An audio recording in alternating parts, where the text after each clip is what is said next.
That's what happens when you drink too much, brother. There's always tomorrow. There's always tomorrow.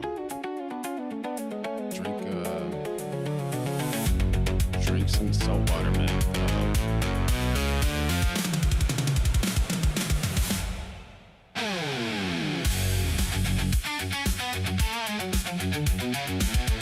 All right, y'all. How's everybody doing?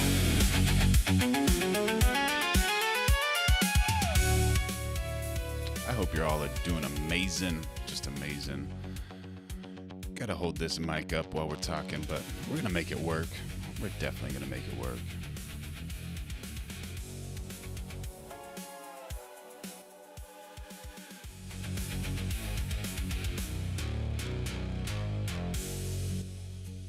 Yeah, how you doing, Tara? Happy to see you. How's everybody doing? Long time no see. We're gonna have a good one. So, as y'all know, we're going live every single day of 2026. So make sure you like, subscribe, and turn on those notifications. And what's going on with the politics? What's happening here? The SPLC was not dismantling these groups. It was instead manufacturing the extremism it purports to oppose by paying sources to stoke racial hatred. SPLC paid at least $3 million to 8 individuals at least. These individuals were affiliated with the Ku Klux Klan, United Klans of America, National Socialist Movement. The Southern Poverty Law Center used the money they raised from their donor network to actually pay the I look like a Jim Caviezel. I don't even know who that is. Thanks for joining in on the chat. John Dingle, happy to see you, buddy. Make sure y'all like, subscribe, turn on those notifications. I gotta see who this John Diesel is right here. leadership of these very groups. It is one of the country's most prominent civil rights organizations. Now the Southern Poverty Law Center facing an 11-count federal indictment, accused of funneling millions to the extremist groups that they claim to be fighting. It's very ironic for an organization which has labeled others as hate groups and put out a report criticizing Turning Point USA and Charlie Kirk several months before he was killed. Last year, Fox News contributor and GW University law professor Jonathan Turley joins us now. Doppelganger much? Do I look like this guy? All right. Not bad. I've been called worse. Thank you. Jonathan, I was shocked to learn all of this. It's very strange. They oppose these groups, yet they're giving money to them. Why would they do that? Yeah, Ainsley, you're absolutely right about that. The irony is also that it was the center that sought to seize assets from groups like the KKK. Now the U.S. government is trying to, through forfeiture, seize the assets of the center. And what the center is saying is that we did have confidential informants. They sound confidential informants. Let's see. All right. So if you have confidential informants, that basically means like maybe we have informants, or they could just be making this up. Like, how honest are these people? A lot like the FBI. They said, you know, we ran all of these confidential informants and they gave us evidence and we passed that evidence along to state and federal law enforcement.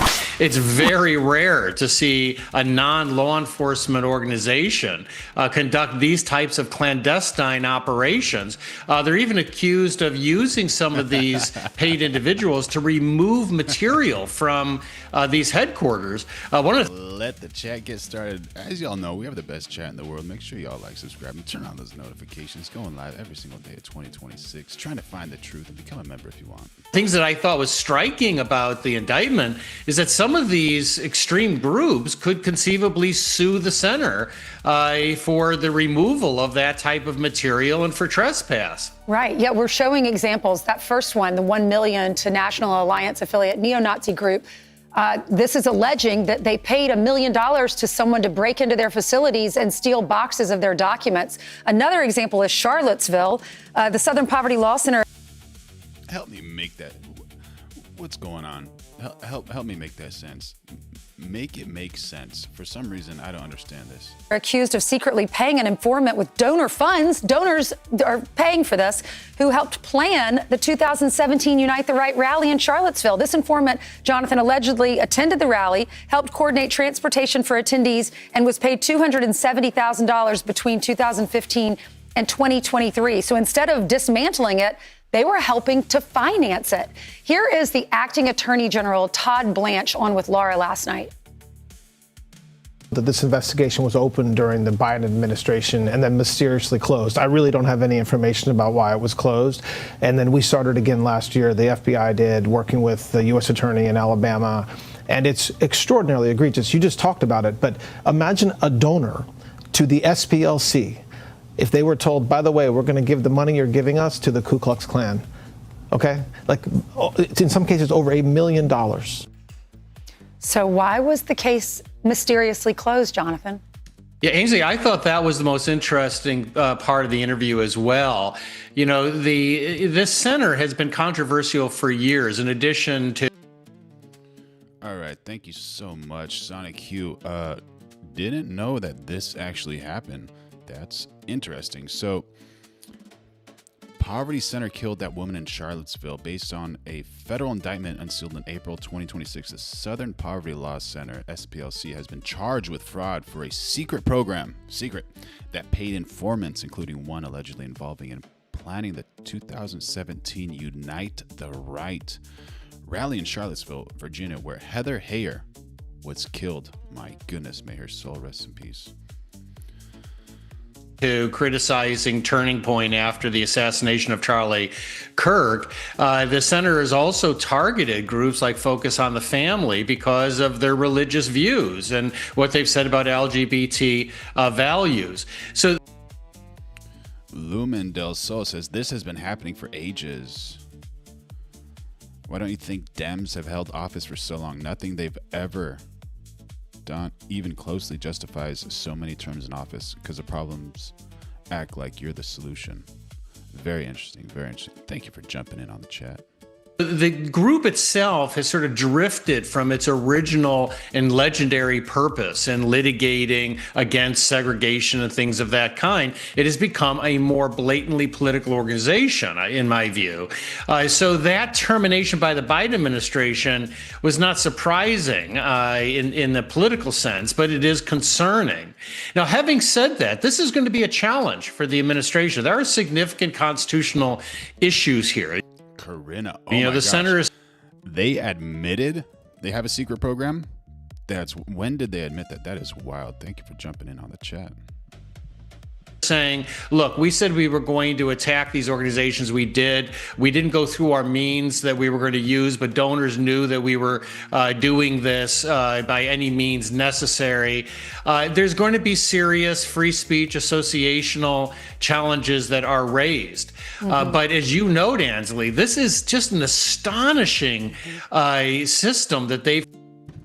Platinum Playa jumped into the chat saying, if you watch Fox, you're just addicted to drama, period. My goodness, thank you for jumping in on the chat, Platinum. Which news channel would you recommend? And make sure y'all like, subscribe, turn on those notifications, going live every day at 2026. They created that looks like a mini FBI. Yeah, it's such an inside job. It reminds me of that show that I watched where the girl was being bullied at school and online. And it turns out it was her mom the whole time, and you're just flabbergasted at the end. You're like, I wasn't expecting this, and who could do that to someone that they love? But many are wondering, is this to create havoc? Is this just to say Trump's administration is so out of control? There's this fight and there's that fight, and there's so much hatred. They're being accused of hiding the payments from donors and from banks using shell accounts or fictitious entities with names like Fox Photography. But this is a statement from the acting CEO or the interim CEO. Taking on violent hate and extremist groups is among the most dangerous work there is, and we believe it is also among the most important work we do. The actions by the DOJ will not shake our resolve to fight for justice and ensure the promise of the civil rights movement becomes a reality for all. Jonathan, thank you. We'll see where this goes. Right. Thank you. Be sure to like and subscribe for all the Fox News latest on YouTube and Wild. So Fox is bringing a little bit of separation in the chat. My goodness. Yeah. Tara, stop dropping facts in the chat, please. My goodness. My. I missed y'all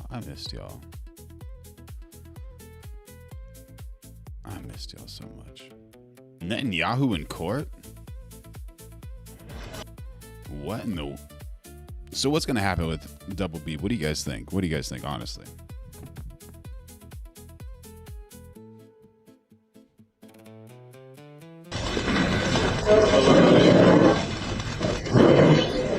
I want to address the matter of the files. And another question is, how strong is this? This is how much influence does he have? And are things going to go his way? That's what I'm curious about. Like, is this actually going to be a legitimate trial or not? What do you think, chat? What do you think? Of Michael Shemesh regarding the Qatar Gate, perhaps this exposure. Maybe condemn your advisors who made a judicial decision not to ask questions. Fine, but if you give it enough chance, in time it is written as fake. What is the fake in the affair? Everything. Go read what the judge said. Yeah, he does have that little Trump tie action going on over there.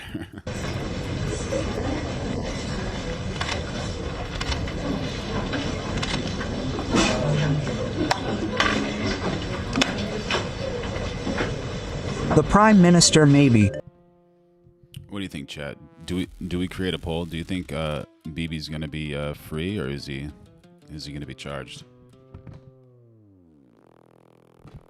His smile, like here, he looks very confident. I don't know, like when he walks in, he was kind of worried a little bit, but right around here, he's just smiling. Maybe condemn your advisors who made a judicial decision not to ask questions.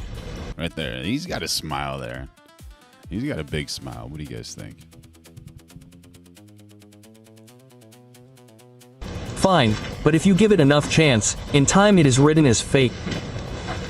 What is the fake? Curtis Hines, farther your divine protection, O Lord, or further your divine protection, O Lord. What a nice chat. Thank you so much, buddy, for sending that in there. Make sure y'all like, subscribe, turn on those notifications. Going live every day at 2026. Trump and Tucker in a little dispute. Politics in America on any regular basis, you've probably heard someone ask, or you yourself have had the question, when are they going to say enough's enough? Well, when? Now, this week. Trump's MAGA base is splintering in a more high-profile way than we've seen this term. You take Tucker Carlson, who, as I emphasize, is not just another conservative who kind of zigs and zags on different issues. This is someone who broke tradition and the journalistic rules of his former employers to go out and campaign for Trump at the convention, at MSG. That's something you didn't even see most other Fox hosts do. So he went that far only to take it all back this week and apologize for even helping get us in this situation at all, for getting Trump elected. We're implicated in this for sure. Yes. It's not enough to say, well, I changed my mind, or like, oh, this is bad, I'm out. You and me and millions of people like us are the reason this is happening right now. I do think it's like a moment to wrestle with our own consciences. He seems very uneasy. Very, very uneasy. Yo, how you doing, Travis? Happy to see you, buddy. Yeah, Barry says nothing's going to happen to Double B. I think so. But Tucker definitely does seem... It seems realistic, too. It doesn't seem like he's putting on a show. What do you think, chat? We'll be tormented by it for a long time. I will be. And I want to say I'm sorry for misleading people. It was not intentional. That's all I'll say.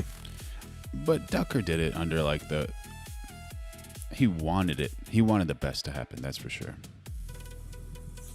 He's sorry.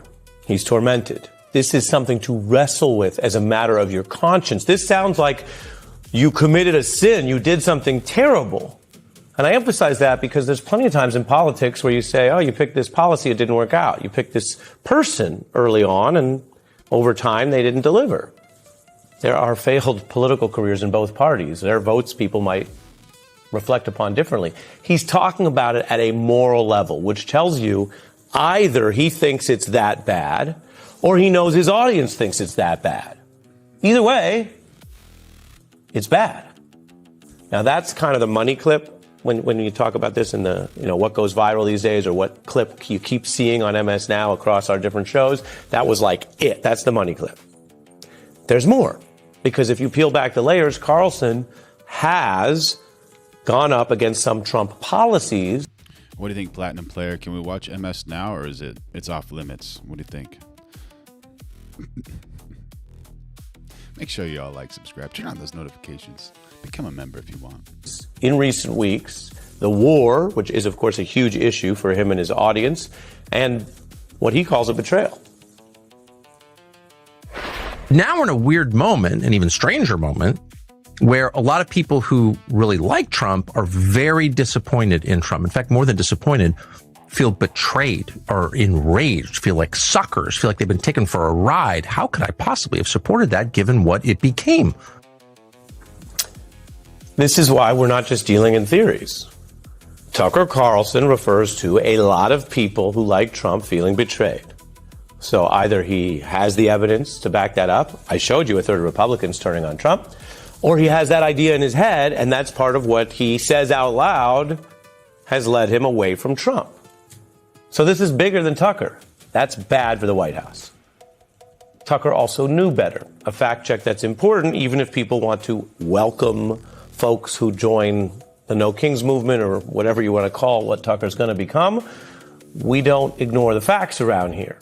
Because of a lawsuit, private text messages, which I mentioned to you, show how Carlson said he hated Trump passionately, and that because of Trump's demise then, he was excited that, quote, we are very, very close to being able to ignore Trump most nights. I truly can't wait.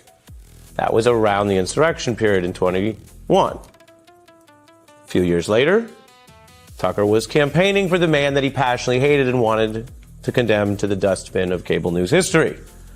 The Times reported how they were chuckling together at that RNC that I mentioned, that Carlson said Trump is the funniest person I've ever met in my life. He's a wonderful person. I know him well. Now, Carlson is also, in addition to saying his audience and Trump fans are upset now, he also says there was a kind of epiphany because the Iran policy is what changed everything. Others, however, don't buy it. I don't believe him.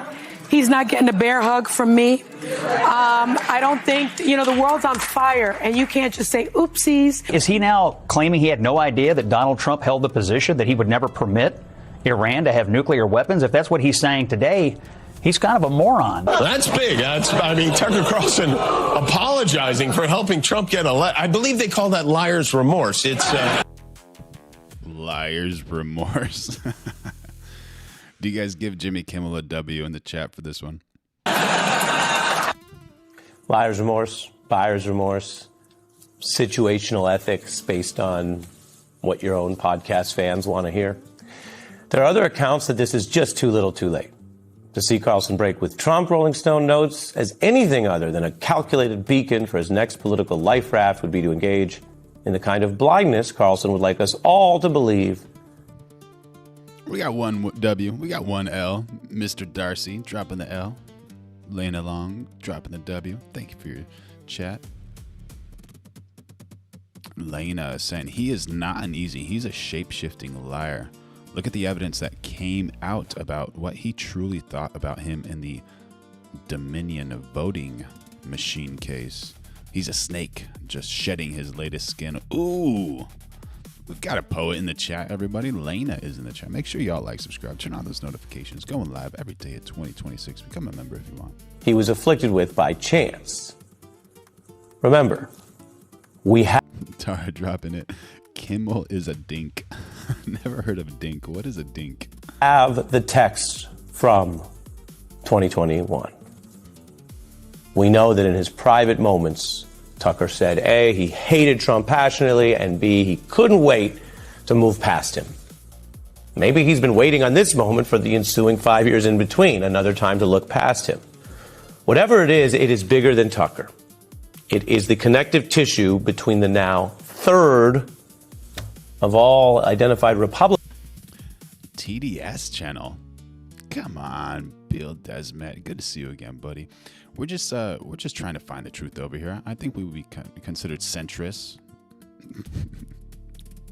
Republicans who oppose Trump and the energy and economic crisis that has curdled the rest of the thinking, observing American electorate against this economy.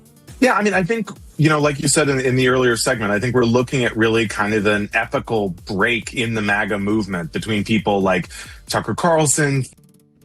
All right, so allegedly, DINK is an acronym for double income, no kids, referring to a household with two working partners and no children, often associated with higher disposable income. It is also used as a verb noun in sports for a soft, controlled shot, like in pickleball, like a dink, or in some contexts as a slang term for a fool. So he could be considered a fool or a double income, no kids. Thank you so much for the chat, Tara. Make sure y'all like, subscribe, turn on those notifications. Candace Owens, Marjorie Taylor Greene, other figures, and Trump and sort of more mainline establishment MAGA people like maybe Mark Levin on Fox News or Ben Shapiro. There's been a lot of bad feelings in MAGA. Thank you, Mr. Darcy. Going back to Trump's attempt to close the Jeffrey Epstein case after the Charlie Kirk assassination, there were sort of more rifts that opened. But I think it's really blown wide open here with the Iran war, where people like Tucker Carlson, purely now that the war hasn't been wrapped up, I mean, they're looking around and they're saying, not only maybe this isn't what I wanted, but also just in practical terms, they're realizing they kind of need to ditch Trump and get ready for the next thing. Yeah. And what does that look like for someone like Tucker? On the one hand, he's got decades in public life. There was a pre-Trump Tucker. On the other hand, he did Terry, how you doing, buddy? Hitch pretty close. Yeah, I mean, look, on one hand, we're at a point where Tucker is now implying that Trump might be the Antichrist. He's saying he might want to be bigger than a god. He might want to destroy religion. So that's how bad it's gotten. That's wild. I haven't heard that, Trump being the Antichrist. Have you guys heard that? J.D. Vance is obviously relatively tied to the war as well. Tucker was very close with J.D. Vance. Maybe Tucker will run for president himself. But as you said, he has to sort of craft this new, what comes after MAGA. And I think we're seeing more and more people try to prepare themselves for it. And it looks like it's not going to be whatever Trump wants it to be. Which again speaks to his slipping grip. He makes a lot of noise about a lot of things. A lot of damage has been done, and we've documented it, so we're not minimizing it. But this idea that Donald Trump can decide who the next nominee is. All right, we got Mr. Darcy 44 saying, I like Fink better. So F-I-N-K. A Fink is a North American slang term for an informer, snitch, or strike breaker, often referring to a contemptible or unpleasant person. As a verb, it means to inform on someone, fink on, or to fail to support a group, often fink out. Yeah, so maybe fink out or a fink might be more accurate for this description of Tucker Carlson given the current situation. Or he wants a third term, or indict 30 people and get them jailed. None of them have been jailed. So there's a lot of gap there, and the power that he has domestically seems to be ebbing politically, even as, of course, he can start wars. We all see that. Here was Charlemagne, who's been a pretty independent-minded political figure, discussing the impact. He's going to stick to Republicans. He's going to stick to MAGA. Okay, if MAGA is still the dominant force in the Republican Party, just because he's soured on Trump doesn't mean he's jumped off the MAGA train. So Democrats, y'all got what you need, okay? Tucker said he was wrong. Tucker said he misled the people. Y'all should be clipping that up and getting it ready for attack ads in all the upcoming elections, because anyone Tucker endorses that's in opposition to your party, you can just put that clip in campaign ads and say, are you really going to listen to someone who got it so wrong? Okay. How you doing, Cap Wins? Good to see you, buddy. Will? I think there's something to that. I mean, look, I think the MAGA movement, you know, in part led by Tucker and other figures, is really fractured right now. I think there's kind of a hardcore Fox News watching base that is going to go with Trump for whatever he wants, as with 32, 33. RW says, are happy conservatives welcome here? Come on. Everybody's welcome here.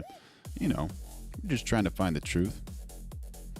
Develop the best community over here, so make sure y'all like, subscribe, turn on those notifications. 3% of people in the country, but I think, you know, younger people, they're disillusioned, even a lot of young people on the right, and they're yeah, exactly, whatever Barry just said. kind of looking at Trump as someone who doesn't represent them. And, you know, it can't help that you have figures like Tucker saying whether it's Trump's the Antichrist or...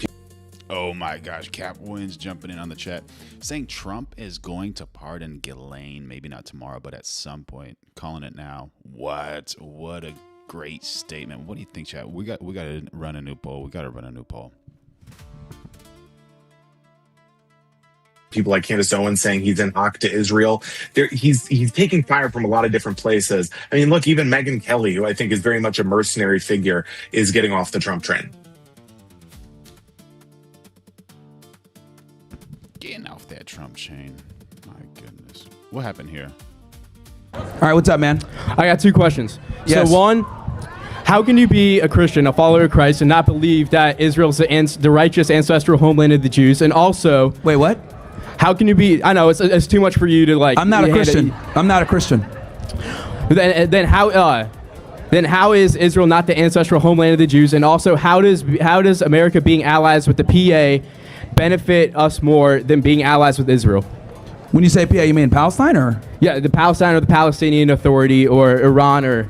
Well, my thing is this. I am anti-war, and I don't think we should be interventionists, and I think that us supporting Israel and giving them all the money that we do creates a lot of problems for us geopolitically and creates a whole bunch of issues. Well, it's Islamic regimes that have been keeping us in the Middle East, in Middle Eastern wars for the past 50 plus years. Who's been keeping us in the wars?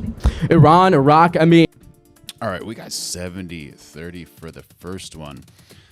70% saying no, Donald Trump did not betray us. 30% saying yes. In Al-Qaeda... Really? Yeah. You know who's been keeping us in the Middle East? With Islamic regime by attacking American bases. Israel's been keeping us in the Middle East. Well, do you know why we went to war in Iraq? Because of 9/11. No, we went to war in Iraq because... What happened on 9/11? Tell me. Oh, well, that's we got time for this one? Yeah. Well, back it up with a bunch of bullshit. There you go. Go ahead. I got all the question, and then you're like, okay. I got all the day in the world. So here's the reality, my friend. 9/11, right? And I'm going to just summarize this quickly. I'm not going to deny the fact that we were attacked by Al-Qaeda, an extremist group. Then we have 67% saying no, I do not feel like Donald Trump betrayed me, while 33% said yes. So just to give you an accurate number of what people are feeling these days. Make sure y'all like, subscribe, turn on those notifications. Going live every single day of 2026. And also, the United States knew what was going on, but the part that everyone tends to forget is about how Israel was involved as well and had foreknowledge that we're going to be attacked on that day. And the reason why is because Israel stands to gain great benefit from wars in the Middle East because they want to destabilize all their neighbors so they can go ahead and push the... That's false? Okay, the Greater Israel Project? Then tell me why... They tell me the whole basis on the whole basis why Israel was founded was to keep the Jewish people safe. Nothing to do with destabilize the Middle East. Most Israelis, they want to live their lives as is. And you're just out here like spreading the lie that they were putting in place to destabilize the Middle East, because nothing what you said has been backed up by Israel started wars with all of their enemies. Credible historical scholar in history. Okay, so again, you said has been backed up. Dude, you thought that you literally just said we went to war in Iraq because of 9/11. No, we went to war in Iraq because of Israel. Because Benjamin Netanyahu literally went over and said, he came over to the United States and said, if we go ahead and we get rid of Saddam because he has weapons.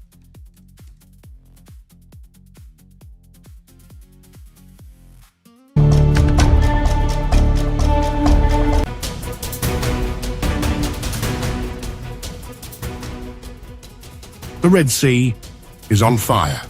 Yemen's Houthi forces have unleashed a brutal wave of missile and drone attacks, targeting U.S. warships and Israel, escalating the crisis into a full-fledged warlike situation. Wow, look at that jet. In a chilling new escalation... Where is this? Terror in Israel. Air raid sirens echo over Tel Aviv and Jerusalem. My goodness. Oh my. It launched from Yemen before it could reach Israeli airspace. Explosions rocked the night sky over Jerusalem, likely the sound of Israeli interceptor missiles destroying the incoming threat. There were no immediate claims from the Houthis, but the attack follows their earlier strike on Israel's Ben Gurion airport, using a Palestine II hypersonic ballistic missile. We were promised no forever wars. That's 100% accurate. Major escalation beyond the Red Sea. Houthi officials previously vowed to retaliate for Israel's offensive in Gaza, raising fears that more long-range missile attacks could follow. In support and defense of the oppressed Palestinian looks like downtown Detroit. people, and in response to the massacres committed by the criminal Zionist enemy against our brothers in the Gaza Strip, the missile force of the Yemeni armed forces carried out a special military operation targeting Ben Gurion Airport in the occupied city of Jaffa with a Palestine II hypersonic ballistic missile. By the grace of Allah, this operation successfully achieved its objective. But the Israelis aren't the only target. The Houthis have now set their sights on the U.S. Navy's most... How you doing, Nick J1Y? What do you mean by maggots? Please explain yourself. Happy to have you in the chat. Make sure y'all like, subscribe, turn on those notifications. Going live every day of 2026. Explosions lit up the dark waters as the U.S. rushed to intercept the incoming onslaught. The Houthis call it revenge for the latest American airstrikes on Yemen. In another devastating blow, the Houthis downed an American MQ-9 Reaper drone over Damar Governorate, marking the 16th U.S. drone destroyed, with total losses now exceeding $900 million. We got two signal man saying Trump is a puppet for Israel. Anyone agree with that in the chat? For the fifth consecutive day, our armed forces continue with the help of Allah to actively and responsibly confront the American aggression against Yemen, the land of faith and wisdom, which has targeted civilian facilities and sites in the capital, Sana'a, and several other provinces in the past hours. With tensions boiling over, President Donald Trump delivered a furious warning to Iran, accusing it of arming the Houthis and fueling the war. Iran must stop the sending of these supplies immediately. Let the Houthis fight it out themselves. Either way, they lose, but this way, they lose quickly, Trump declared. Trump vowed to annihilate the Houthis, warning that US firepower would crush them if the attacks continued. And Washington didn't wait. The United States retaliated with a punishing counterattack, launching Tomahawk land attack missiles, T-LAMs, from the USS Stout, a DDG-55 destroyer. Fireballs erupted over Houthi-controlled regions as FA-18 fighter jets ripped through the skies, pounding enemy positions in western Yemen. The US strikes are part of Operation Poseidon Archer, a campaign to eliminate Houthi threats to Red Sea shipping lanes and cripple Arshad Mahmoud agrees. Their military power. Regarding Iran, I can't speak to their reasoning on most anything, obviously. But what's going on, Nick? I didn't get an answer from you, buddy. We're waiting for your answer. It's President Trump has an approach that he is committed to because he wants a result, and we are seeing some of those results now, and we will continue to see more. Certainly, the Houthis are seeing the results of what we are committed to do to make sure that things change in this planet, and I have no doubt Iran has noticed that. For weeks, the Houthis have hunted commercial vessels and military targets, forcing Washington to respond with overwhelming force. And now, another war front is reigniting. Israel has resumed its military operations in Gaza, ending a brief ceasefire. Israeli fighter jets are pounding Hamas targets, with Tel Aviv calling the renewed offensive a necessary move for national security. With the Houthis targeting Israel and clashing with US forces, and Trump issuing direct threats to Iran, the Middle East is now staring at the brink of... Martinez Witnessado says Muslims worship Satan. I did not know that. Is that accurate, or is that just a statement? A little bit of rage baiting happened over here. In a chilling new escalation, air raid sirens blared across Tel Aviv.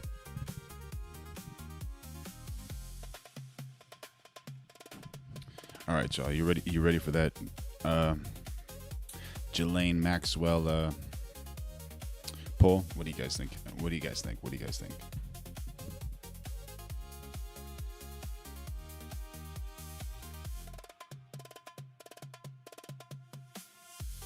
Weapons of mass destruction that'll have positive reverberations all across the Middle East. And what did we do? We went to war over there. 1 million people died. We got nothing to gain from it. We destabilized Iraq. And to this day, there's still problems there and instability all over the place. Everything that we do in the Middle East is because of Israel and because of the powerful lobby that they have in Washington, D.C., where they run this country. So if you don't even understand that, then, dude, I don't disagree that the Iraq War went wrong. But, I mean, it's but you got to ask, why did we go there? Why did we go there? We got 59% saying yes for Trump will pardon Ghislaine Maxwell. It's about 60%. A little over a half on the first chat. Let's see what happens on the second chat. We went there for Israel. We went there for Israel. No, and that's a problem. We went there for our own dignity because we were attacked. That's why. Do you know that Iraq had nothing to do with 9/11? Did you know that Osama bin Laden and Saddam Hussein were enemies? Did you know that when Saddam Hussein invaded Kuwait? Hold on, no, because you don't even know your history, bro. You don't even know your history. So you don't, dude. The reality is Saddam Hussein and Osama bin Laden were enemies. When Saddam... We have 67%, almost 70% saying yes, Trump will pardon Ghislaine Maxwell. Well done. Was that Terry who dropped that that question? Thank you so much, man. That's wild. That's just a good thing to think about, you know. What's actually going to happen? My goodness. Make sure y'all like, subscribe, turn on those notifications. Going live every day at 2026. And if you're feeling a little fancy, you can become a member. I love it. I love you. I need you. Saddam Hussein invaded Kuwait to go ahead and try to get the oil or get them to lower the prices so that he wouldn't have to compete or whatever the fuck it may be. What ended up happening was Osama offered the Mujahideen, because they had just beat the Russians in the 80s in Afghanistan, he offered the Mujahideen and said, hey, Saudi Arabian royal family, I will fight Saddam on your behalf. And then he was livid because the Saudi royal family said, oh no, we have the Americans, they'll go ahead and defend us. He's like, wait, why do we have Americans, infidels, defending Arab land? This is against the Quran, this is haram. And they were like, nah, get out of here, Saddam. And they fucking sent him to Sudan and ostracized him. And then guess what? Al-Qaeda ended up getting created. So Osama actually hated Saddam and he wanted to fight him. But what did everybody say? Oh yeah, they worked together, whatever, mass weapons of mass destruction. Same enemy. Or the anthrax push. It was all a fucking lie. It was all a lie. Do you actually think that, like, this guy's getting demolished by Myron? My goodness. So allegedly, POTUS, Mr. Donald Trump, sets a new deadline for Iran. I do want to bring in Fleur Hassan-Ahum. She is Israel's special envoy for trade and innovation. Joining us live here on Live Now from Fox. Thank you so much for taking the time this morning. I appreciate it. Thank you, Christine. I want to start with President Trump extending the ceasefire indefinitely. What does that actually signal? Is that a genuine effort to de-escalate or a pause to regroup? Well, I actually think it's very strategic because what President Trump has managed to do, and people don't give him enough credit, is he's flipped the dynamic in the past. Aaron Waits has joined the chat saying she is kicking it with Palm Beach Pete. With other presidents and other governments and other world leaders, Iran always had time on their side. They kept pushing things, they kept lying, they kept negotiating, they kept getting to the edge until they would negotiate again. And what President Trump has done is flipped the script so that now time is not on their side because of the blockade of the Straits of Hormuz, which is their main way of bringing in any type of resources, any type of money. Their only economy is an energy export economy. That is what funds. We got One Love jumping in on the chat saying every Israeli citizen has free housing, schools, free healthcare, life insurance through the state, as well as transportation. Plus, their quality of life is 10 times better. They also live longer. Thank you for jumping in on the chat. Make sure you all like, subscribe, turn on those notifications. Become a member if you want. Their terrorism. That is what funds their terrorist infrastructure. And what President Trump has done is basically blocked their only way of having an income. And so it's okay that President Trump wants to extend the ceasefire because the ceasefire right now and the blockade is only working against them. I also wanted to ask you this. If the U.S. is extending this ceasefire, why suspend Vice President J.D. Vance's trip to Pakistan? Does that suggest diplomacy might be stalling there behind the scenes? Well, the Iranian regime didn't confirm that they were going to be going to Islamabad. So why would the vice president show up when there's a risk or there was actually a statement that they weren't showing up? That would be terrible. So ultimately, what's really happening is incredible. Iran, the Islamic Republic of Iran, is still up a very tall tree, and they don't realize that they don't have a lot of cards left. And like I said, time. Takis guy says thoughts on redistricting in Virginia. What do you mean? I don't understand that. Thank you for jumping in on the chat. Nick says MAGAs are 100% terrorists. What are MAGAs? Is that a country? Is not on their side. And so President Trump. Gas. Oh, like mama, I need gas. I need some gas money. Those people are terrorists. Can keep extending the ceasefire as long as he keeps the blockade. The Islamic Republic is really losing any leverage for any future negotiations. Now, also of note here, Iran acknowledged the extension, but stopped short of committing to talks. How should we interpret Tehran's hesitation right now? I know we've touched on this a little bit here, but just diving a little bit deeper for our viewers. Sure. Well, you know, what everybody's saying, what everybody's reporting is that nobody knows who exactly is in charge, or at least that the leadership there is split, that you have the IRGC, which is the military commanders. I mean, most of them were eliminated by America and Israel. But whoever's left, they're the hardliners. And then you have some of the political leadership that is trying to find a way to keep the negotiations alive because they understand the position that the Islamic Republic is in. The hardliners, Houthis. We don't know what's going on with them. We don't even know if Mustafa Khamenei, who's supposedly the supreme leader, we don't even know if he's alive. In the last 24 hours, there were reports that he's dead, but they're trying to keep it quiet because that, again, brings down their leverage for the negotiations. Netanyahu so ultimately, what we see, whatever way you want to look at this, is a weakening of the leadership of the Islamic Republic of Iran. A split, a divide is also essentially a weakening. And if it is that the hardliners are in charge and they're still up this very tall tree, they're only going to end up being cut down from that tree by President Trump and this current strategy. And continuing to talk about these talks, taking a live look there out of Pakistan this morning. So Pakistan set to host those negotiations.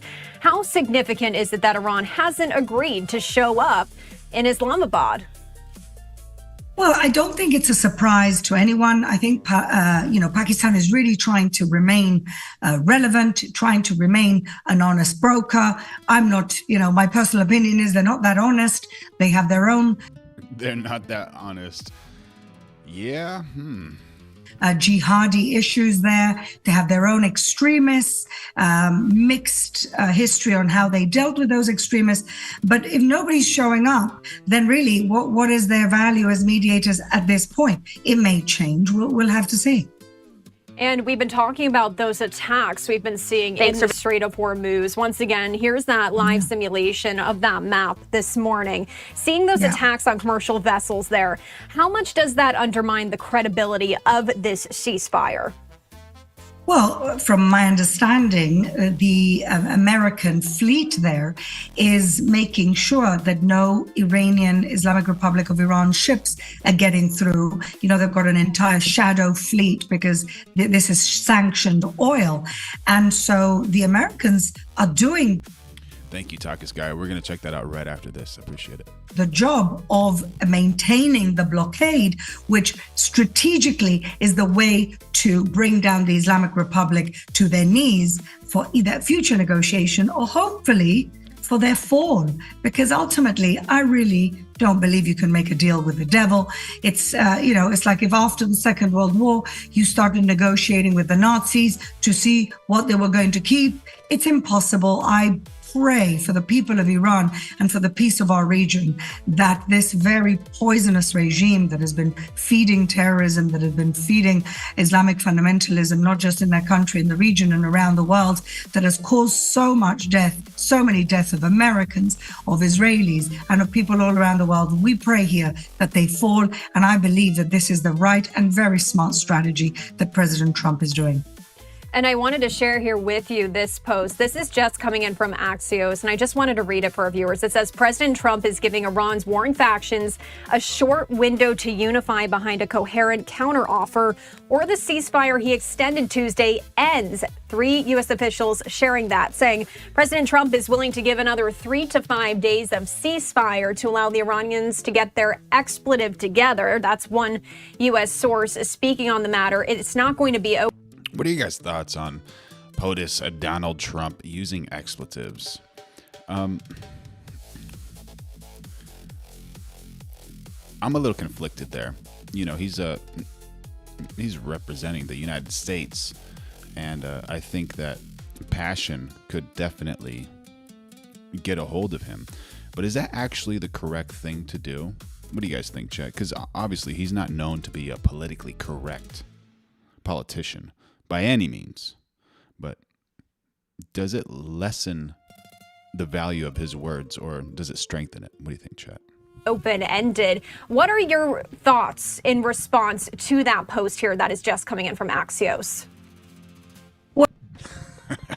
Anthony jumping in on the chat. Get the job done. Forget the language. Bitey Fight Cat. Can't say that one, but all right. Barry says he needs to turn it up. Take all the filters off. Just let it fly.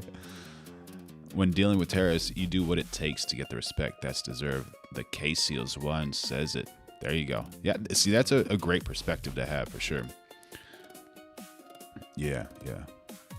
Make sure y'all like, subscribe, turn on those notifications, going live every single day of 2026, and become a member if you want.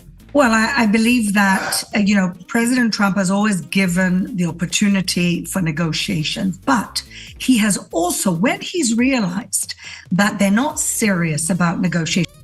Jeffrey says, let him cook. This has happened, it happened last year in June, and it happened earlier this year. When he realizes they're playing for time or they're playing around with him, then he is ready to go back to action. There you go. Takis guy bringing a good point in, saying conflicted for sure, 50-50 on effectiveness. The Iranians might respond better to harder threats. Absolutely. And so is the Israeli military. Now, going back to what we were previously speaking on in the Strait of Hormuz, I quickly wanted to follow up on that. The U.S. boarding of tankers tied to Iranian oil, could that be viewed as enforcing? Barry calling me dumb. Wouldn't it be the first time? Sanctions, or does it risk being seen as violating the ceasefire itself? Well, at the moment, the ceasefire, the maintaining of the ceasefire is in the interests of the Islamic Republic of Iran. I'm not sure that it's in their interest for America and Israel to go back to active conflict. And so what President Trump is doing is what he said he would do, which is maintaining and enforcing that blockade. Geraint Thomas says, Takis, what the Iranian regime has learned is that the U.S. and Israeli regimes cannot be trusted to honor any agreements. Man, how that stings, especially after that ceasefire. Goodness gracious. Barry's saying, I'm not calling you dumb. I'm calling people that get offended by words dumb. Thanks, brother. Thanks. That blockade is crucial because if they can't get their oil tankers out, they can't export oil. They don't have resources to keep fighting. They don't have resources to keep the terrorism and the terror on their own people. If they stop paying their guards, their Islamic Revolutionary Guards, if they stop paying their army and their besieged forces, then this is the beginning of the end of this terribly toxic regime. One of my last questions for you, with these ships being attacked, seized, intercepted, as we've been talking about, how close are we to wider escalation in the Gulf? Could that also pull in other global powers? Well, we know that over 12 countries were attacked during this war, including the Saudis, including the Emiratis, the Bahrain. They've really gone for everyone. This is interesting. I just looked up the last name of this. Okay, Israeli. Never mind. Okay, so she's an Israel special envoy. Okay. And so I think that I believe there's consensus in this region that we have to deal with this now. If we don't deal with this now, all we're doing is kicking down the can for the future generations in the region, but also all around the world. And so I believe that President Trump has put together.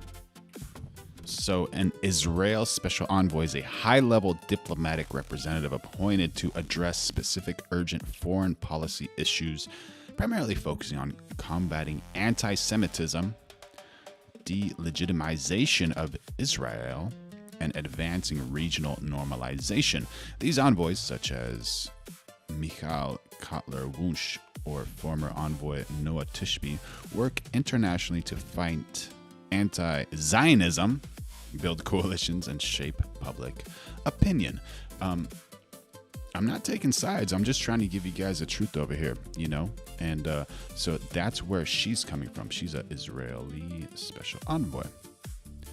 And might I add, she's very well-spoken. An incredible coalition. Everybody's working in their own way. We may not be seeing Saudi troops on the ground, but the Saudis are very much behind the enforcing of this blockade. They're finding, in fact, alternative routes to take away the strategic value of the Straits of Jose Costa saying Iran sees 2 of 3 ships. My goodness. Of Hormuz. Other countries are also looking for different strategic routes. And so all this is doing is weakening the Islamic Republic of Iran, that terrible regime. That's what this is all doing. Fleur, is there anything else you want to add about this? I know we've touched on a lot, and as always, this is just a very fluid developing situation every single morning here. We've talked about the Strait of Hormuz, what we've been seeing there. We've talked about these talks. Anything else that you'd like to add that you think I might have missed? Well, no, I think we've covered a lot of ground, but today I want to add that is Israel's Independence Day. It's 78 years of our state of Israel, modern state of Israel.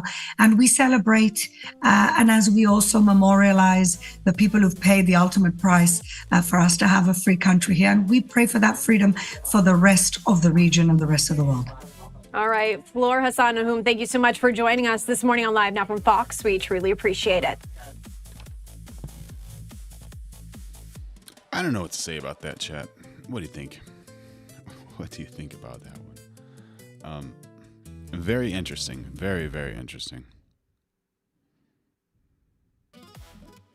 Aaron waits. I don't know, bro. I have no idea. Terry, I can't say that, bro, but yeah, Takis, for sure. It must be nice to be well spoken. Sometimes it's hard to express yourself once in a while. Speaking about Takis, what's going on with Trump calling Virginia the redistricting election rigged? All right, girl. Is this a fashion show or what's going on? She's well dressed. For being with us here on Live Now from Fox, I'm your host, Christina Evans. We do want to continue on with our top stories that we're following. And one of the biggest news stories that came to us yesterday was one of those. Were they looking bad? Special elections that was being held in Virginia, and we now have an outcome that could impact the balance of power. Taking a look at your screen there, that's currently what things look like in Washington, D.C. But what we've learned is that this redistricting referendum that could now allow...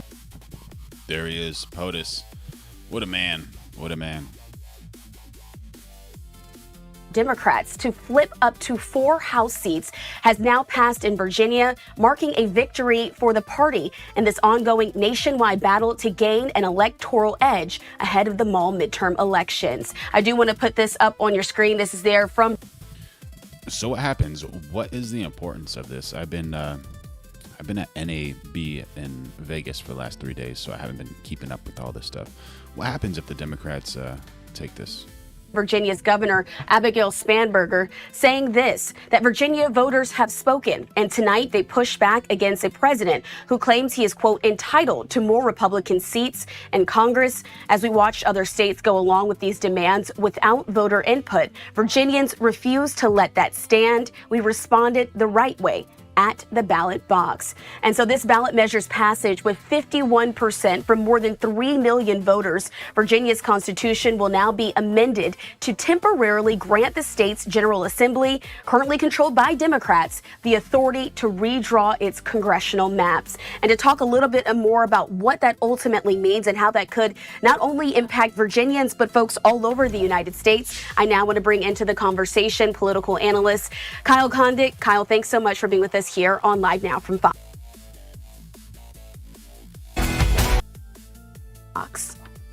Thanks for having me.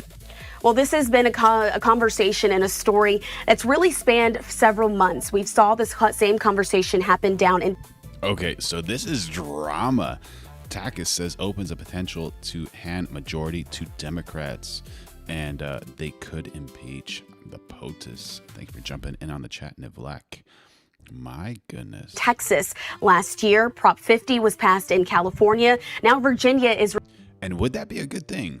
Like, given the current circumstance, it seems like there's so many plates spinning. Responding to some of these claims about redistricting, this vote that passed yesterday. What does this ultimately mean for the state and those congressional maps as they stand? Yeah, so Virginia's current congressional map, or I guess rather outgoing congressional map, is 6-5 Democratic. The Democrats could have probably picked up maybe 1 or even 2 seats under the outgoing map. Now this new map allows them to pick up probably 4 in the context of 2026, to go from 6-5 Democratic to 10-1 Democratic. You know, Virginia is a Democratic-leaning state. Certainly this is a favorable Democratic gerrymander. I don't think the legislative leaders in Virginia were not shy about talking about this as a 10-to-1 map and an aggressive gerrymander. They saw it as necessary to fight back against Republican gerrymandering efforts elsewhere. And so, it is possible that the Supreme Court of Virginia could step in. There's some ongoing litigation about. We got Nivlak jumping in the chat saying, yes, holding criminal officials accountable is a good thing. Yeah, absolutely. How else are you going to find justice? Definitely. Well done. Thank you for jumping on the chat. Make sure y'all like, subscribe, turn on those notifications. Going live every day of 2026. Become a member if you want, so you can get some awesome messages like that from Nivlak. About whether Democrats followed the proper process in presenting this to the voters. So it's possible they could unwind this, although, it would be maybe a little unusual for them to weigh in after the fact, after the voters already approved it. Narrow as it may have been, it looks like the final margin is going to be something like 3 to 4 points when all the votes are counted. Absolutely. And so we know that this conversation, as you mentioned, has been happening for some time as we're talking about what's to come. I also want to point out the fact that under this measure, the State's General Assembly will retain the power to redraw those lines until October 31st, 2030. That's at which the point it will return to Virginia's nonpartisan Redistricting Commission. Kyle, can you explain the difference between what we're seeing here with these new maps now being able to be redrawn under this current, again, not permanent, but just temporary basis? How was this able to be worked out? Barry, I did not get that lens. No way, bro. They emailed me and they wanted me to cover that lens, so I just covered it. And then they're acting like, why are you here? I'm like, well, you guys emailed me. You wanted me to cover this lens, bro. Yeah, so we covered a Canon lens that costs $80,000. It's a 40 to 1200 millimeter lens, T5 to T8, I believe. And it was originally created for like bird photography and then helicopter photography and other things. But yeah, that's a massive lens from Canon. Yeah, no, I'm not going to get that lens. If they want me to test it, I'll test it. But outside of that, I have no use for that, broski. California and Virginia did this as a way to essentially get around the nonpartisan redistricting commissions that exist in both states. And so they did these constitutional amendments in such a way that they would essentially last for the rest of the decade. 2030 comes along, you have a new decennial census that comes out, and so all the states will be redrawing their maps for 2032 and sort of part of the regular redistricting process. And it also leads to some questions about whether, Republicans will end up having this big windfall of seats starting in 2032 as this, kind of these temporary pro-democratic maps in Virginia and California expire. Would California and Virginia elect to try to go back to the voters to try to retain this gerrymandering power? That's a story for another day, another year. But the situation for now is that Democrats have been able to keep pace with or even exceed Republican gerrymandering efforts elsewhere through these victories in California and Virginia. I want to ask you, Kyle. Yeah, absolutely. If you're going to spend $80,000 on a lens, that thing better make you some money. That better be an investment. If that's just like a hobby, you got way too much money. And if you're just getting that as a hobby, let me know how you became so successful. Kyle, where did this all begin? Because we do know that Texas was the first state to respond to that call. It's seemingly coming from the White House there to make the changes to these maps in different states in order to keep the balance of power or even possibly influence as we're heading into these midterm elections. We got Jeb Common jumping in on the chat. He's saying redistricting, another cheat method by Democrats. If you don't have any productive policies, then there you go. Yeah, it could be a cheat method. I don't know. Like, is it actually a cheat method? What was it? $7 billion was spent to make sure Donald Trump loses his election, the previous election that he lost. So you never know. Yeah, that was like one of the thoughts there.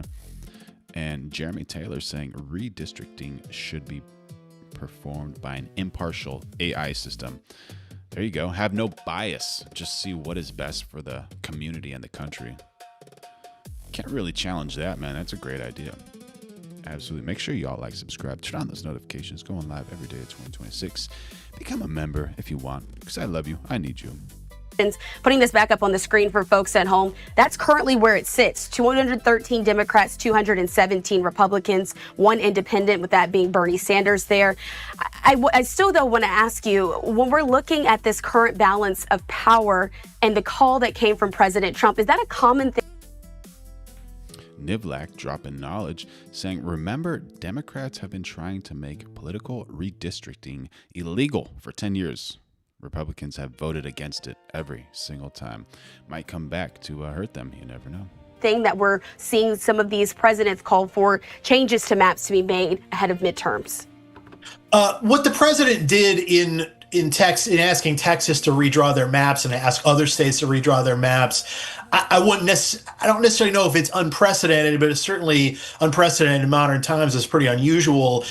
There is one sort of similar situation that also happened in Texas in the early 2000s, in which Republicans took control of state government in 2002, and they redrew the state's congressional map unilaterally, without a court order. Oftentimes redistricting that happens in the middle of the decade is because of some sort of court action. But Republicans in Texas have effectively replaced a court-drawn map that was kind of a version of a previous Democratic gerrymander and replaced it with a Republican gerrymander, which caused a lot of outcry in 2003 and 2004, and was a big reason why Republicans netted a small number of House seats in the 2004 election. This was different in the sense that Texas already was operating under a Republican-drawn gerrymander, albeit not that aggressive of a gerrymander. And clearly Republicans could go further, which is what they did in Texas. And that sort of started the chain reaction of redistricting. And as we're talking right now, 7 states have redrawn their maps. Karina, so happy to have you here. Thank you so much. I appreciate it. Not all of them are avowedly partisan gerrymanders. Utah helped Democrats, but that was because of court action and because of a ballot issue that had passed in Utah several years ago. Ohio has this kind of convoluted system that it's produced a map that I wouldn't quite say is a Republican gerrymander, but also isn't necessarily a 50-50 fair map either. But all told, actually, the Democratic position has been improved a little bit through all the redistricting that's happened so far. I think when I hate to admit it. I do hate to admit it. But Barry is dropping W's in the chat again, saying the two-party system is just to keep people divided. And it's working like a charm. I wish I could disagree with you, Barry. I wish I could, but I can't, man. And that's something we got to remember. We got to remember. And don't let these people divide you just by political ideology. Maybe look at the content of that person's character before you start to judge them. There's a lot of great Democrats out there. There's a lot of great Republicans. Just gotta have a conversation. Try to have an open mind. And then we have another chat by Geraint Thomas saying, shows why the U.S. needs an actual workers' party. What do you mean by a workers' party? Thank you for the chat. Make sure y'all like, subscribe, turn on those notifications. Going live every day of 2026. The president went to Texas and asked them to redraw their maps. He was hoping that Republicans could come out of this redistricting cycle with a clear advantage on the new House maps. That hasn't happened, and in fact, Democrats have maybe gotten a little bit of help. This isn't over yet, though. Florida may try to go back and redraw in favor of Republicans to some degree. That's a part of a special legislative session slated to start next week. I'm glad you brought that up. And so we'll touch on that in just a second. I do still want to put up this Truth Social post as well from President Trump speaking about Virginia. He called it a rigged election that took place last night in the great Commonwealth of Virginia. All day long, Republicans were winning. The spirit was unbelievable until the end, when, of course, there was a massive mail-in ballot drop, where I've heard that before, and the Democrats eked out another crooked victory. 6-5 goes 10-1, yet the presidential election in November was very close to a 50-50 split. In addition to everything else, the language on the referendum was purposefully unintelligible and deceptive. As everyone knows, I am extraordinarily brilliant in person, and I have no idea what the hell that they were talking about in this referendum, and neither do they. Let's see if the courts will fix this travesty of justice. Signed it there, President Trump. He mentioned, as well as you mentioned, Kyle, that there's potential for for the courts to step in, as we'll see where this ultimately goes. But I wanted to touch on what you just brought up. Florida is also being talked about in this conversation, as their Republican Governor Ron DeSantis is now urging lawmakers in their state to approve redistricting in that special session that is there to begin later this month. As you mentioned, this would ultimately likely give an advantage to Republicans likely in the state if that's to go through. Yeah, it depends on what they do, and they are constrained in certain ways. Florida does have a voter-approved a constitutional amendment. It came through in, I think it was 2010, that put limits on partisan gerrymandering. And you could argue that the current map is a Republican gerrymander, but if they go even further, even a Republican-friendly Supreme Court in the state, which the Florida State Supreme Court is, friendly to Republicans and friendly to Governor DeSantis, but one wonders if there could actually.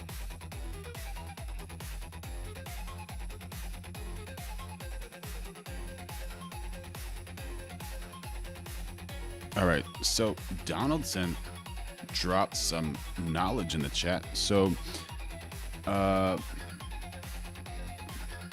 is it accurate? That's the question. Is it accurate? So CPAC held events in Budapest, and Orban became a marquee figure for that wing of conservatism. AP described Orban as a favorite of U.S. conservatives and noted his close association with CPAC events.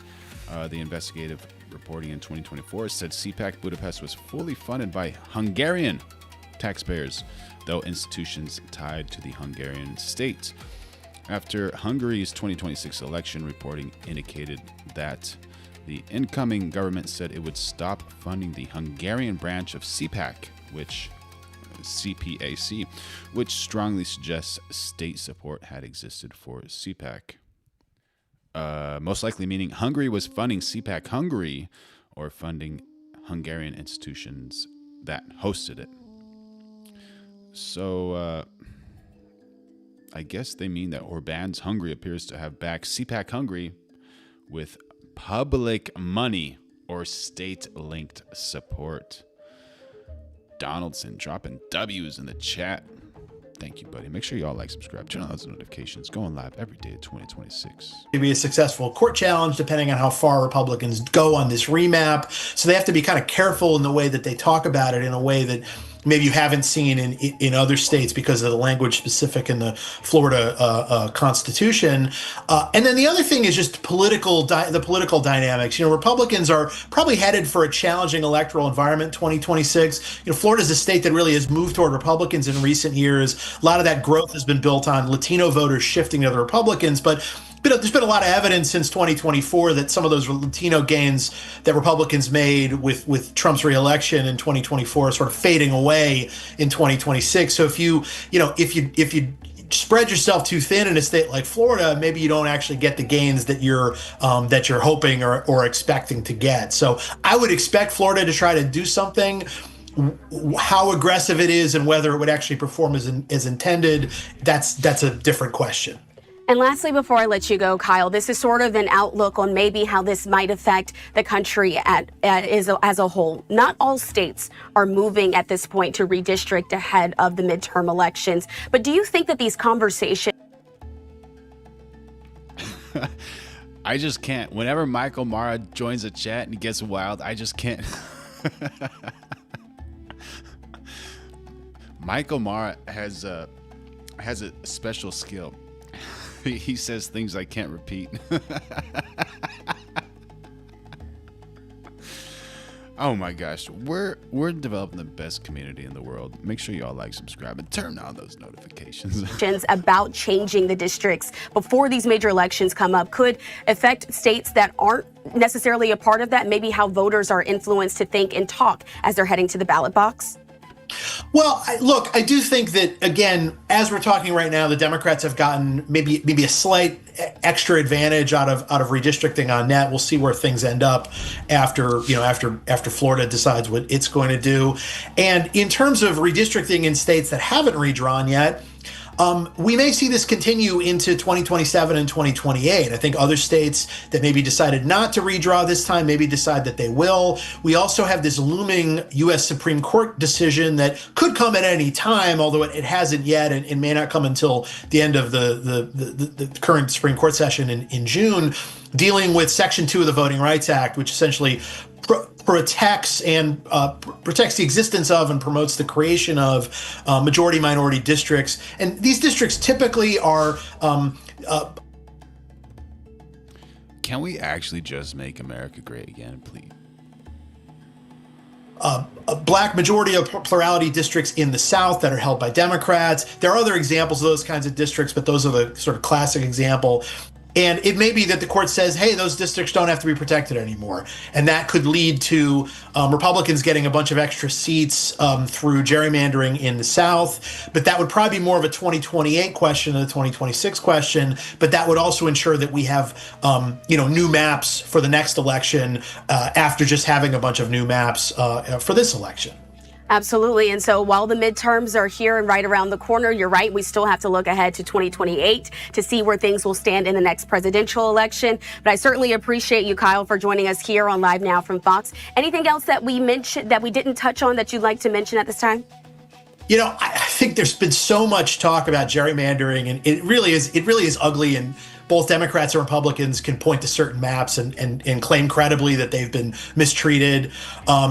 I wish that there was some sort of national solution to this gerrymandering problem. I think it would have to come from Congress. I don't think the courts are going to do it. Frankly, I don't think Congress is going to do it either. And I don't know if the parties could see eye to eye on some sort of neutral redistricting criteria. So unfortunately, this problem is probably going to get worse before it gets better. All right, well, we're taking a live look there at the U.S. Capitol building where Congress is currently in session. But again, the conversation continues. As we know, Virginia voters have now approved these new congressional redistricting amendment. We'll see how all of this pans out before these major election cycles. Thanks so much, Kyle, for joining us. So what happens? When are we going to know whether the Dems take it or not? That's pretty wild. That's a very wild one.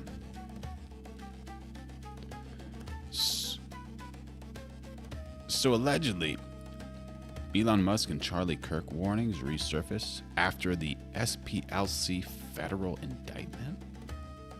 The SPLC was not dismantling these groups. It was instead manufacturing the extreme. Okay, yeah, that was that first one.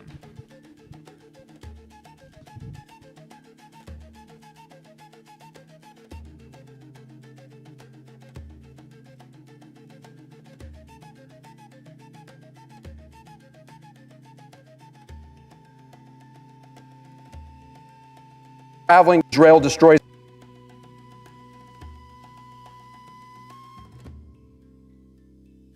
Breaking news is that the vice president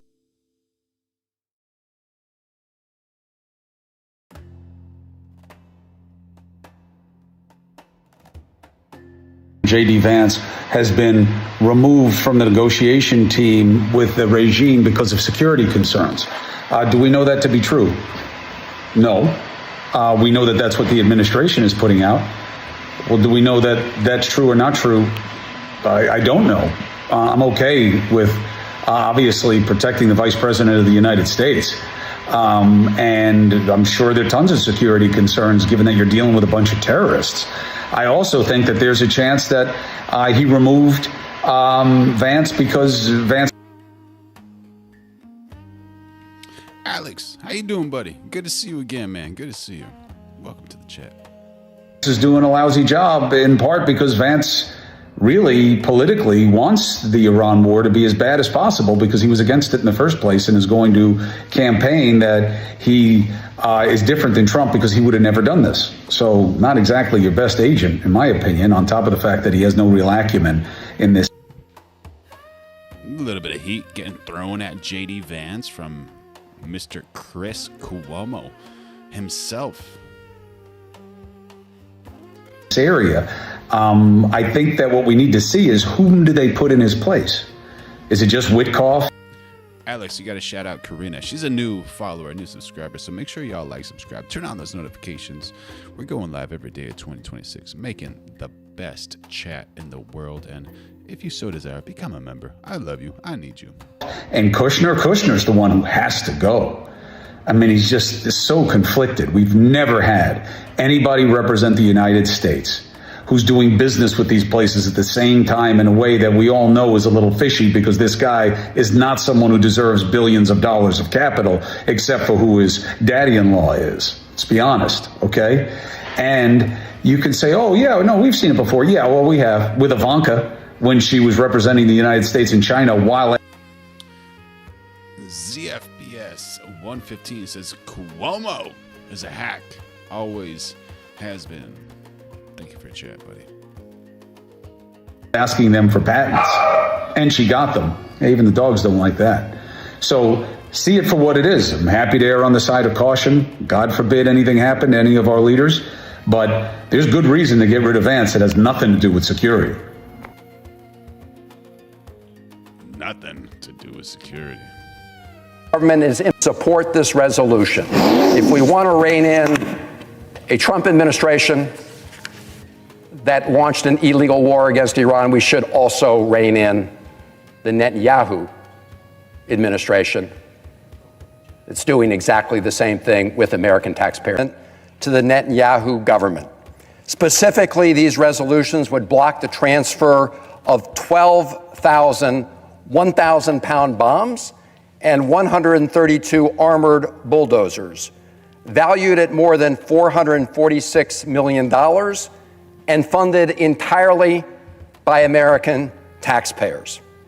Mr. President, we cannot continue to provide a blank check to the Netanyahu government as it continues to use U.S. weapons in violation of U.S. and international law. As I've long said, Israel was justified in its war against Hamas after the horrific attack of October 7, 2023. But the Netanyahu government is not justified in imposing collective punishment on all the people of Gaza. As Senator Merkley and I wrote in our report after traveling to the region in August 2025, and I quote, "The Netanyahu government is implementing a plan to ethnically cleanse Gaza of Palestinians. America is complicit." And now, as Senator Sanders indicated, Israeli leaders are saying out loud they plan to apply the same plans in southern Lebanon as they implemented in Gaza. Senator Sanders mentioned threatening what they did in Khan Yunis. As recently as March 31st, Israeli Defense Minister Katz said that, and I quote, "All homes in Lebanese villages near the border will be destroyed in accordance with the Rafah and Beit Hanun model in Gaza," unquote. Well, colleagues, I visited Gaza. I visited the Gaza crossing, the Rafah crossing twice, along with my colleague, Senator Merkley. First in January 2024, when Rafah's population had quadrupled from pre-war levels to more than 1 million people who'd been displaced within Gaza, from northern Gaza. And then we traveled to the Rafah crossing in August 2025, after the IDF's offensive against Rafah, one that the Biden administration claimed that they tried to stop. And on that visit, Senator Merkley and I climbed a rooftop, and you could look into Rafah, obliterated, reduced to absolute rubble.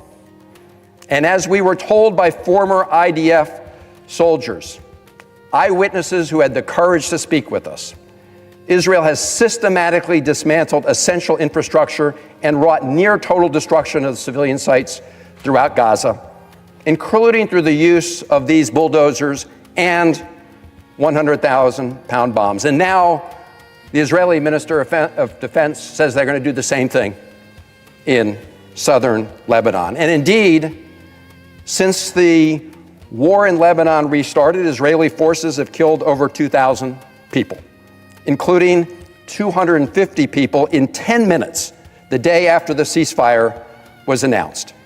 Entire villages have been destroyed and over 1.1 million people displaced.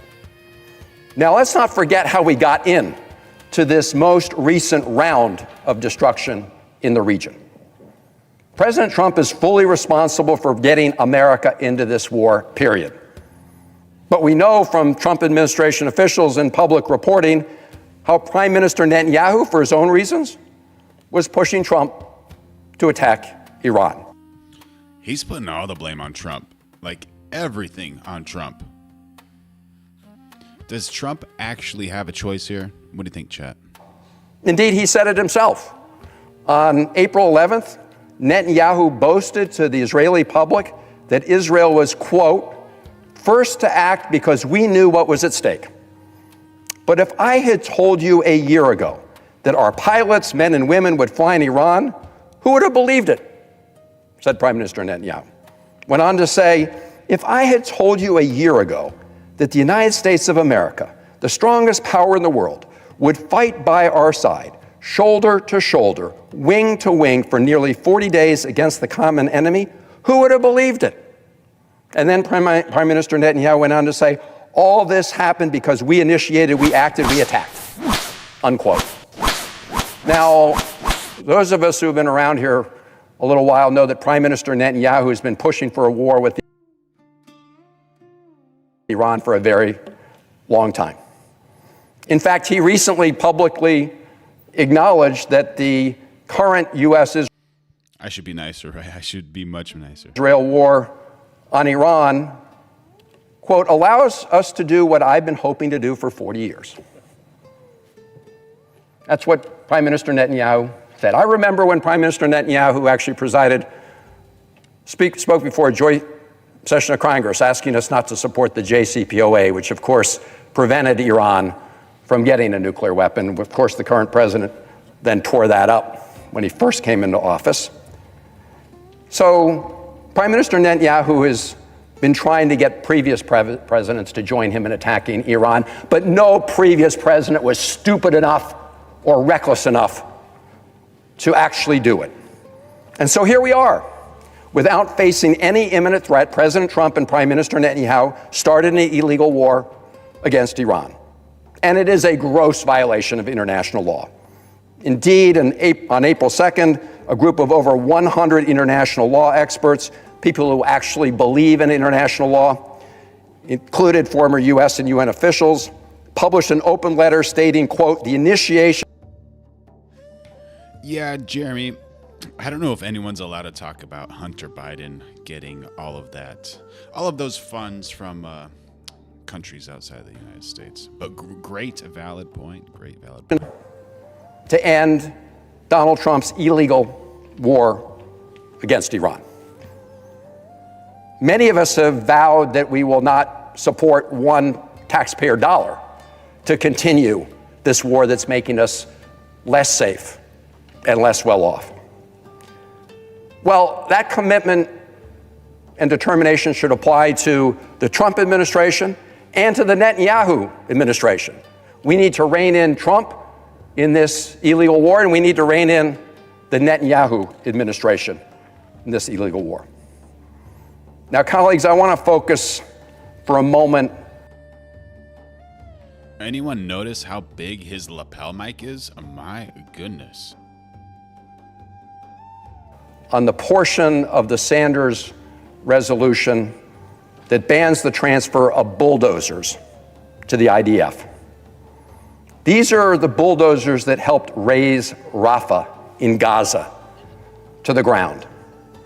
And for those who don't remember, I asked them to recall the case of Rachel Corrie, a 23-year-old American peace activist who was killed by an Israeli bulldozer trying to block the raising of buildings in Rafah over 20 years ago. Rachel Corrie has never gotten any justice, and her family will tell you that today. In fact, just since January of 2022, at least 9 more American citizens have been killed by extremist Israeli settlers or security forces in the West Bank. And not one of them, not one, has gotten justice. That's so sad. Absolutely so sad. And what makes it even worse is being an American citizen. But just imagine all the atrocities that happened there. It's so sad. Some of the reporting coming from what's happening about Regia Karani, yeah, absolutely, saying the story gets me every time Israel commits horrific crimes against humanity. My oh my, my oh my. Southern Lebanon, Guardian title, everything's gone. Israel destroys entire villages. And you can see it for yourself. I really encourage my colleagues just to look at the videos. Some of them have been shared by members of the Israeli military themselves that showed controlled detonations and destruction of entire villages. And this isn't new. During the last war in Lebanon, Amnesty International documented how the Israeli military carried out extensive and deliberate destruction of civilian property across almost the entire Lebanese border. Donald Lambs jumping in on the chat saying there's always two sides to every coin. Absolutely, absolutely. Please explain the other side to me. Would like to know. Make sure y'all like, subscribe, turn on those notifications. We're going live every single day of 2026. And if you like, become a member. And we're just developing the best chat on earth over here on YouTube. So make sure you chime in on that chat. The Lord loves you. Everybody loves you. You're welcome here. This is all part of a slow motion ethnic cleansing effort in the West Bank and de facto annexation of the West Bank. Indeed, the New York Times in September 2024 spoke about raids in the West Bank villages of Tulkrum and Jenin. The headline was this, quote, Israeli bulldozers flatten mile after mile in the West Bank, end quote. In total, since the Gaza war started, Israeli authorities have demolished at least 4,900 structures in the West Bank and displaced 9,000 Palestinians there. And as this has gone on, so has settler violence, often with the complicity of the IDF in the West Bank. Over 1,000 Palestinians, including 230 children, have been killed with virtual impunity since October 2023. And with impunity, the Israeli human rights organization Yesh Din said that between 2005 and December 2025, that's a 20-year period, more than 93% of police investigations into settler violence in the West Bank concluded without an indictment. So what are we going to do about this, Mr. President? We need to stop providing the Netanyahu government with an absolute blank check. We need to demand accountability for American citizens who have been killed there. And so I urge my Jeb Common 2332 jumping in on the chat saying, you ever notice that Democrats always side with the enemies? Attack law enforcement, attack the hetero-nuclear family. My goodness. So what are the Dems doing in this country? Shouldn't the Dems just go into the country that they're siding with? Or are they agents of a 3-letter agency? Yeah, allegedly they want to attack law enforcement until they need law enforcement, and then they're like begging them. Did you guys hear that story about the Zucks, Mr. Zuckerberg? And he was all about defunding the police until he decided to run a marathon, and he hired ex-military to protect him while he was running his marathon. Allegedly. I don't know if it's actually true news. But yeah, and attack the hetero-nuclear family. What would you want to do that for? You have a mother, you have a father. Okay, maybe your mom's not that nice, or maybe your dad's not that nice, but that's who brought you into this world. Don't you want to protect what brought you into this world? Come on. Thank you for jumping in on the chat, Jeb. Make sure y'all like, subscribe, turn on those notifications, going live every single day of 2026, and become a member if you want. My colleagues, Palestinians, America is complicit. And now, as Senator Sanders indicated, Israeli leaders are saying out loud they plan to apply the same plans in southern Lebanon as they implemented in Gaza. Senator Sanders mentioned threatening what they did in Khan Yunis. As recently, Dia Nuevo 8925 jumping in on the chat saying, we say we don't negotiate with terrorists. Yet AIPAC is our biggest ally. That alone makes us look like hypocrites. What do you think, chat? Any truth in that statement? Thank you for jumping in on the chat. Dia Nuevo 8925. as March 31st, Israeli Defense Minister Katz said that, and I quote, all homes in Lebanese villages near the border will be destroyed in accordance with the Rafah and Beit Hanun model in Gaza, unquote. Well, colleagues, I visited Gaza. I visited the Gaza crossing, the Rafah crossing twice, along with my colleague, Senator Merkley. First in January 2024, when Rafah's population had quadrupled from pre-war levels to more than 1 million people who'd been displaced within Gaza, from northern Gaza. And then we traveled to the Rafah crossing in August 2025.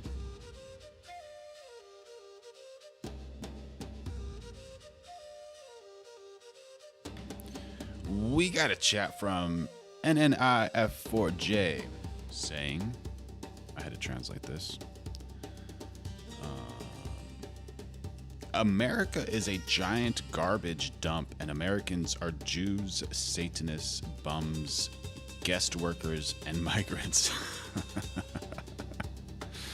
Thank you for your chat, which looks like it's in Russian or Ukrainian or something like that.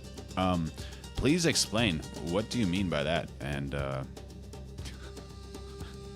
don't even know what to say. To say America is a giant garbage dump? If it is, then what's the reason so many people want to get their American citizenship and come here for the goals and dreams? And there are Jewish Americans here, but I wouldn't say all Americans are Jews or Satanists. There's a lot of Christians over here and a lot of good people in America. And bums, there are a few bums in big towns, you know, like downtown Los Angeles and I'm guessing other big towns in the world, like Washington, D.C., maybe Miami, New York. But not too many bums. There's a lot of successful people, productive people, guest workers. Yeah, and migrants. Yeah, there's quite a few migrants. Yeah, I wouldn't disagree with that. But thank you for your chat. The United States of America, the strongest power in the world, would fight by our side, shoulder to shoulder, wing to wing for nearly 40 days against the common enemy.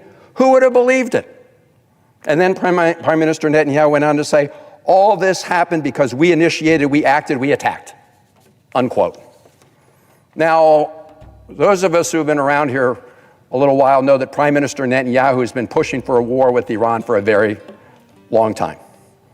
In fact, he recently publicly acknowledged that the current U.S.-Israel war on Iran, quote, allows us to do what I've been hoping to do for 40 years. That's what Prime Minister Netanyahu said. I remember when Prime Minister Netanyahu actually spoke before a joint session of Congress asking us not to support the JCPOA, which of course prevented Iran from getting a nuclear weapon. Of course, the current president then tore that up when he first came into office. So Prime Minister Netanyahu has been trying to get previous presidents to join him in attacking Iran, but no previous president was stupid enough or reckless enough to actually do it. And so here we are. Without facing any imminent threat, President Trump and Prime Minister Netanyahu started an illegal war against Iran. And it is a gross violation of international law.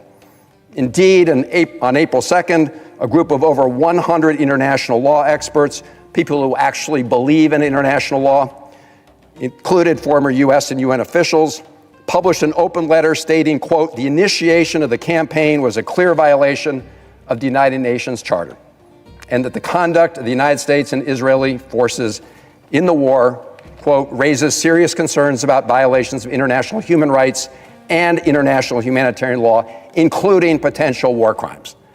That's on top of the illegality of initiating a war against Iran. Now look, earlier this afternoon, nearly all Democrats voted together to end Donald Trump's illegal war against Iran. Many of us have vowed that we will not support one taxpayer dollar to continue this war that's making us less safe and less well off. Well, that commitment and determination should apply to the Trump administration and to the Netanyahu administration. We need to rein in Trump in this illegal war, and we need to rein in the Netanyahu administration in this illegal war. Now, colleagues, I want to focus for a moment on the portion of the Sanders resolution that bans the transfer of bulldozers to the IDF. These are the bulldozers that helped raze Rafah in Gaza to the ground. And for those who don't remember, I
asked of some of the reporting coming from what's happening about southern Lebanon. Guardian title, "Everything's Gone. Israel Destroys Entire Villages." And you can see it for yourself. I really encourage my colleagues just to look at the videos. Some of them have been shared by members of the... Quick little shout out to Michael Mara. Thank you for your service, buddy. Hero, along with Barry, hero. Got some patriots in the chat. May the Lord protect you and your families. Thank you for your service, and make sure y'all like, subscribe, turn on those notifications. Going live every single day at 2026. Become a member if you want.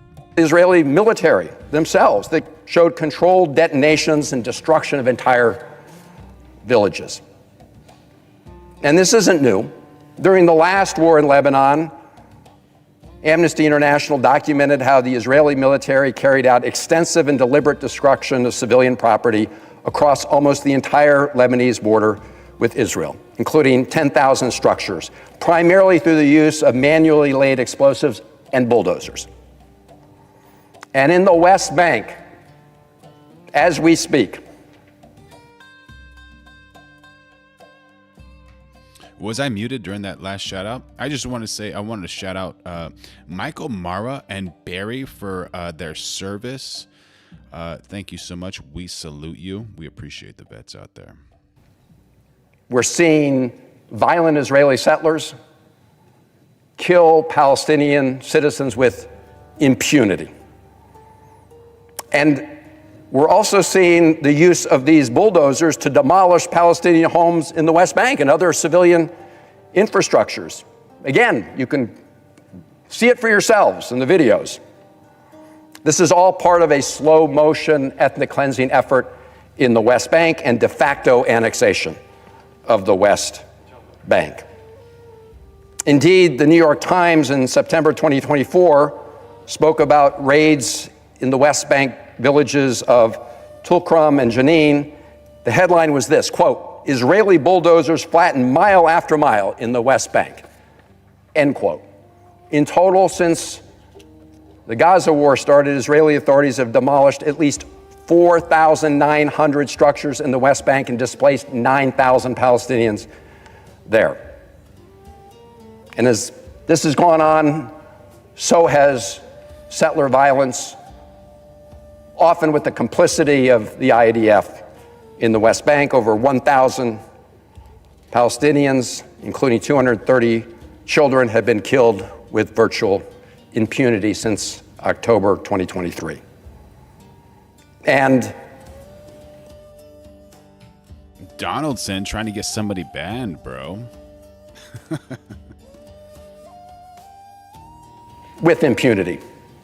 The Israeli human rights organization Yesh said that between 2005 and December 2025, that's a 20-year period, more than 93% of police investigations into settler violence in the West Bank concluded without an indictment. So what are we going to do about this, Mr. President? We need to stop providing the Netanyahu government with an absolute blank check. We need to demand accountability for American citizens who have been killed there.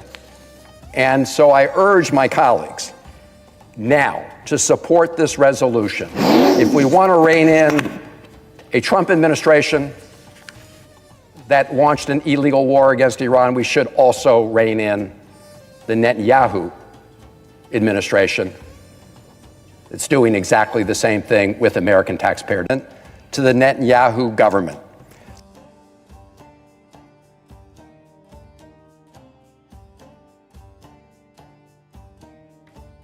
That would be cool if they do manipulate the stocks and we get to see like what's going on.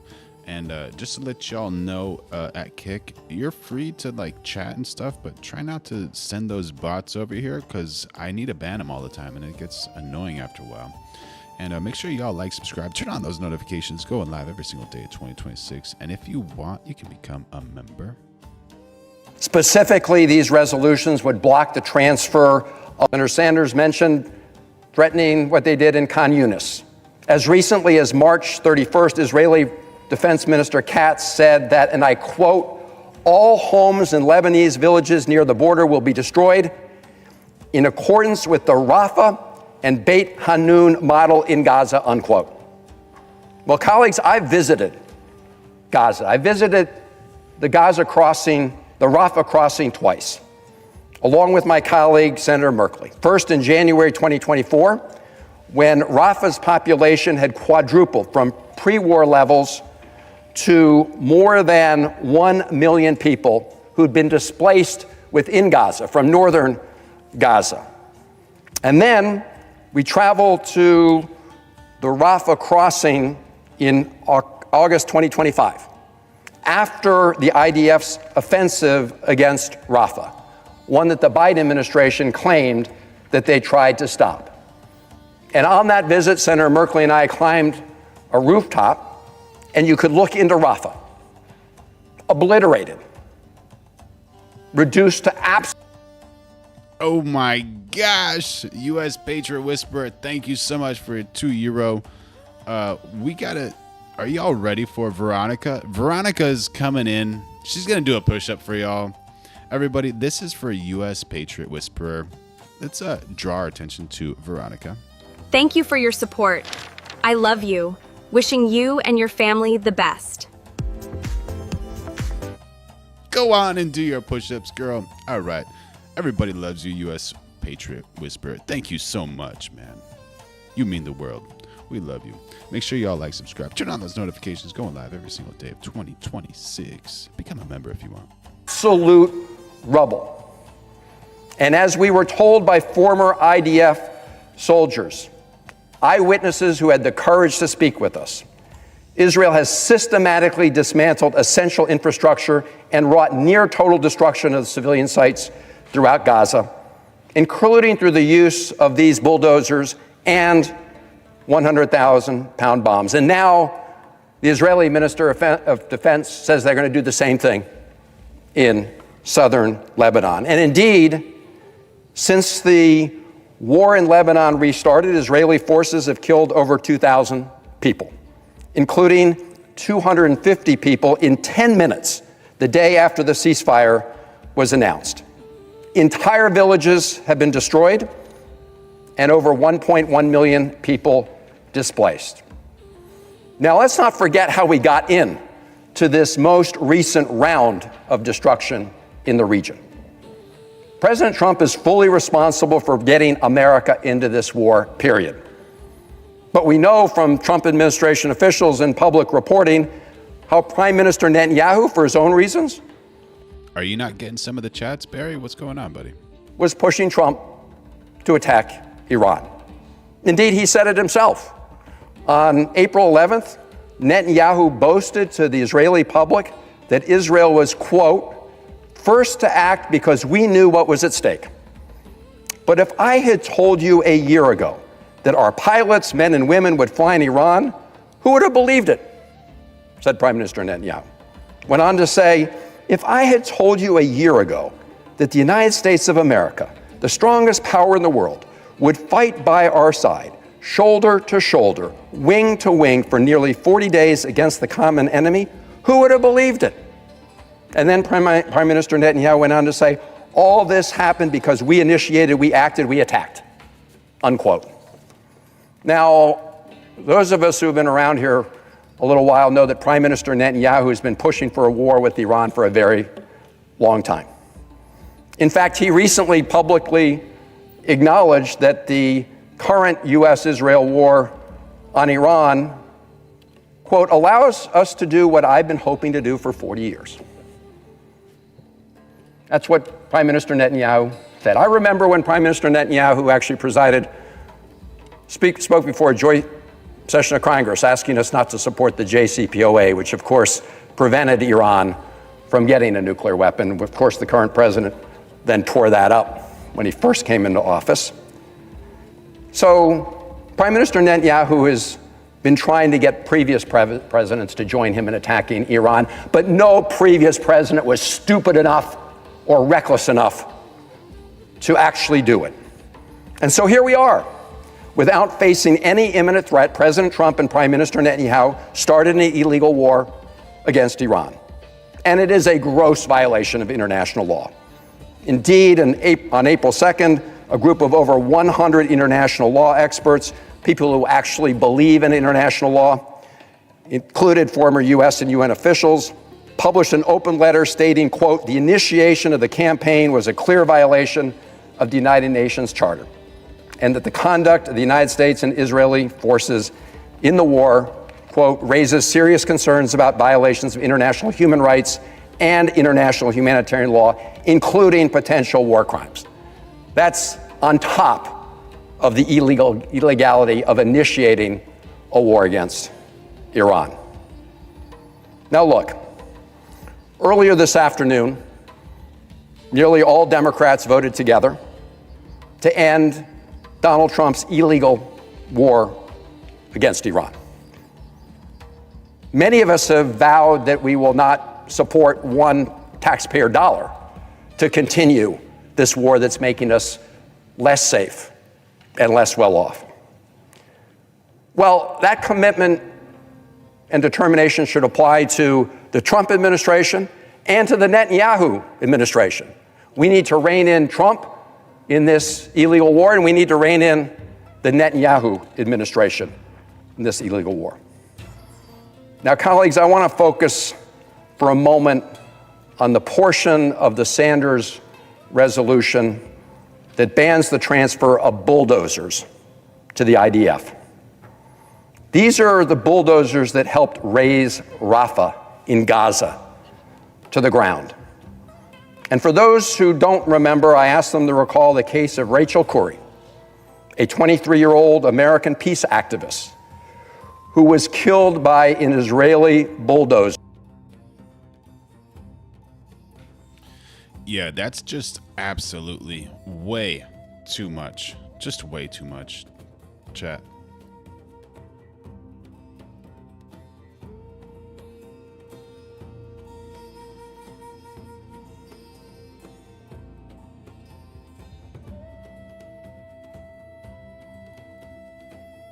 some more now on the interview that I did earlier on the phone with President Trump about 90 minutes ago. He said then that there is no time pressure on this ceasefire extension, that the 3 to 5 day window that has been reported is, quote, not true. He says he's not in a rush and that he wants the best deal. He added that the U.S. military blockade, quote, scares the Iranians more than the bombing, and also said that he personally. Texas SPLC jumping in on the chat saying, do the research. It's about gaining control of Gaza. What for? For control of a petroleum region.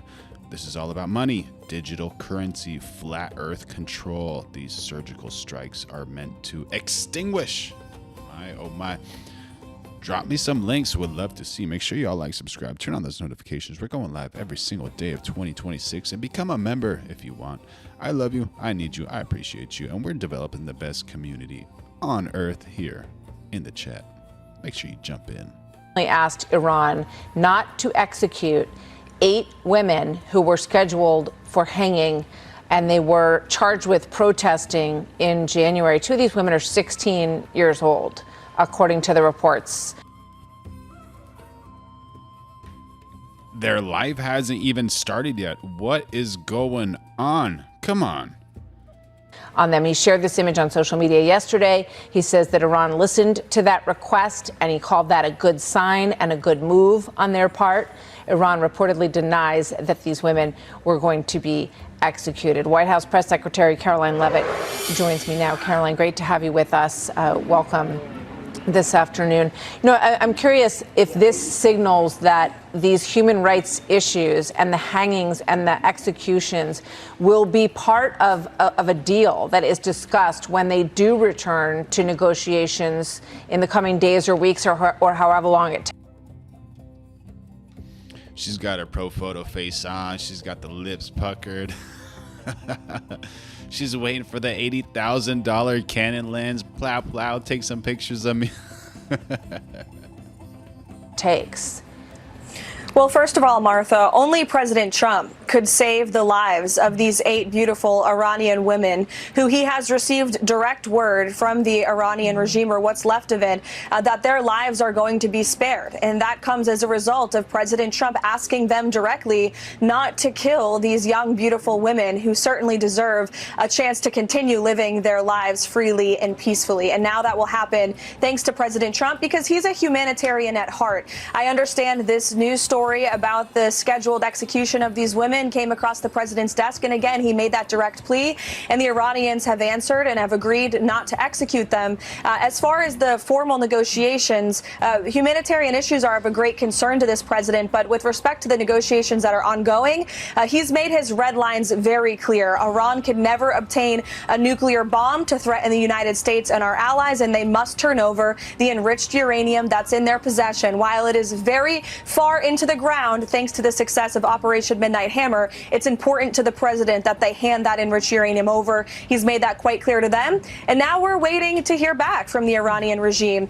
The fact that they cannot send a unified message yet, which is why the president decided to extend the ceasefire, just shows how effective Operation Epic Fury truly was, because there's a lot of internal division over there. The president understands that, and so we await their response. Yeah, they had one leader, one Ayatollah for 37 years who seemed to be able to keep a bit of a lid on all of these disparate groups. Tell me about it. Tell me about it. My goodness. To refer back to that chat about a conspiracy of illegal war with Iran and USA. So it's not necessarily about Iran. It's about power, oil, choke points, regional control, domestic politics, and allies dragging the U.S. into a war the public never clearly approved. I don't think anyone approved. Should we throw a poll up in the chat? I can do that if you want. And Congress didn't really authorize it. The allies and regional blocs are steering U.S. policy. And it's very much about control of trade and energy routes, maybe planning for the future. and its crisis benefits the executive branch. Definitely, the crisis benefits the executive branch. So the strongest version isn't some movie plot conspiracy. It's that wars can happen when executive power outruns Congress. Allies shape incentives, and strategic choke points like Hormuz make escalation profitable or politically useful. Groups, but that is sort of an open can of worms after his death in that operation on February 28th. So we'll see if they can get their act together and get back to the table here. I want to ask you about these ships that Iran seized. We're continuing to get reporting on this. Does the seizure of 2 ships, as we said, they were Greek and Mediterranean owned ships with cargo on them, and the reports are that Iran basically seized them and then moved them into Iranian waters. We don't know what's going to happen to these. Craig Benjamin jumping on the chat saying next is Turkey is going to get involved, and that is going, I think. Did you guys hear about Turkey? Is that going to happen with Turkey? Make sure y'all like, subscribe, turn on those notifications, going live every single day of 2026, and become a member if you so choose to. Cruise. We're not sure where all of this is going. Does the president view that as a violation of the ceasefire? No, because these were not U.S. ships. These were not Israeli ships. These were 2 international vessels. And for the American media, who is sort of blowing this out of proportion to discredit the president's facts that he has completely obliterated Iran's conventional navy, these 2 ships were taken by speedy gunboats. Iran has gone from having the most lethal navy in the Middle East to now acting like a bunch of pirates. They don't have control over the strait. This is piracy that we are seeing on display. And the naval blockade that the United States has imposed continues to be incredibly effective. And to be clear, the blockade is on ships going to and from Iranian ports. And the point of this is the economic leverage that we maintain over Iran now. While there's a ceasefire with respect to the military and kinetic strikes, Operation Economic Fury continues. And the crux of that is this naval blockade. We are choking their economy. We are straining. No, is that the type of conversation we're having? My goodness, lady. My goodness. My goodness. And we have a chat here. We got some emotions happening over here. We got a, where did that go? Aaron awaits 5213 says, MAGA has been betrayed. I was a believer and he broke my heart. Our great republic has been gravely wounded. So I guess with the poll that we had before, I think Aaron awaits would say that, Donald Trump has disappointed him. Make sure y'all like, subscribe, turn on those notifications, going live every day of 2026, and become a member if you want. Strangling their main source of revenue. They can't pay their own people. They're losing $500 million every single day. Carg Island is completely full of oil because they can't transport it to and from. So the president, the cards are in his hands. The United States maintains control over this situation. He has all of the leverage. And again, that's why he's maintained a little bit of flexibility with the extension of the ceasefire as we await a unified response from the Iranians to the president's very clear proposal. So if Iran continues to use these small fast boats, which we know they still have, and obviously we've seen their ships that were sunk to the bottom of the ocean, and so their regular navy is decimated. So can there be a possibility that the president would authorize the U.S. Navy to take out these little fast boats the way that he has off the coast of Venezuela? Well, the U.S. Navy certainly could. We've shown that we have that potential with the drug boat strikes that the president has authorized in the Caribbean Sea off the coast of Venezuela. As you pointed out, Martha, he has many options at his disposal as commander-in-chief. But again, these are two boats in grave comparison to the more than 160 naval vessels that the United States has sunk.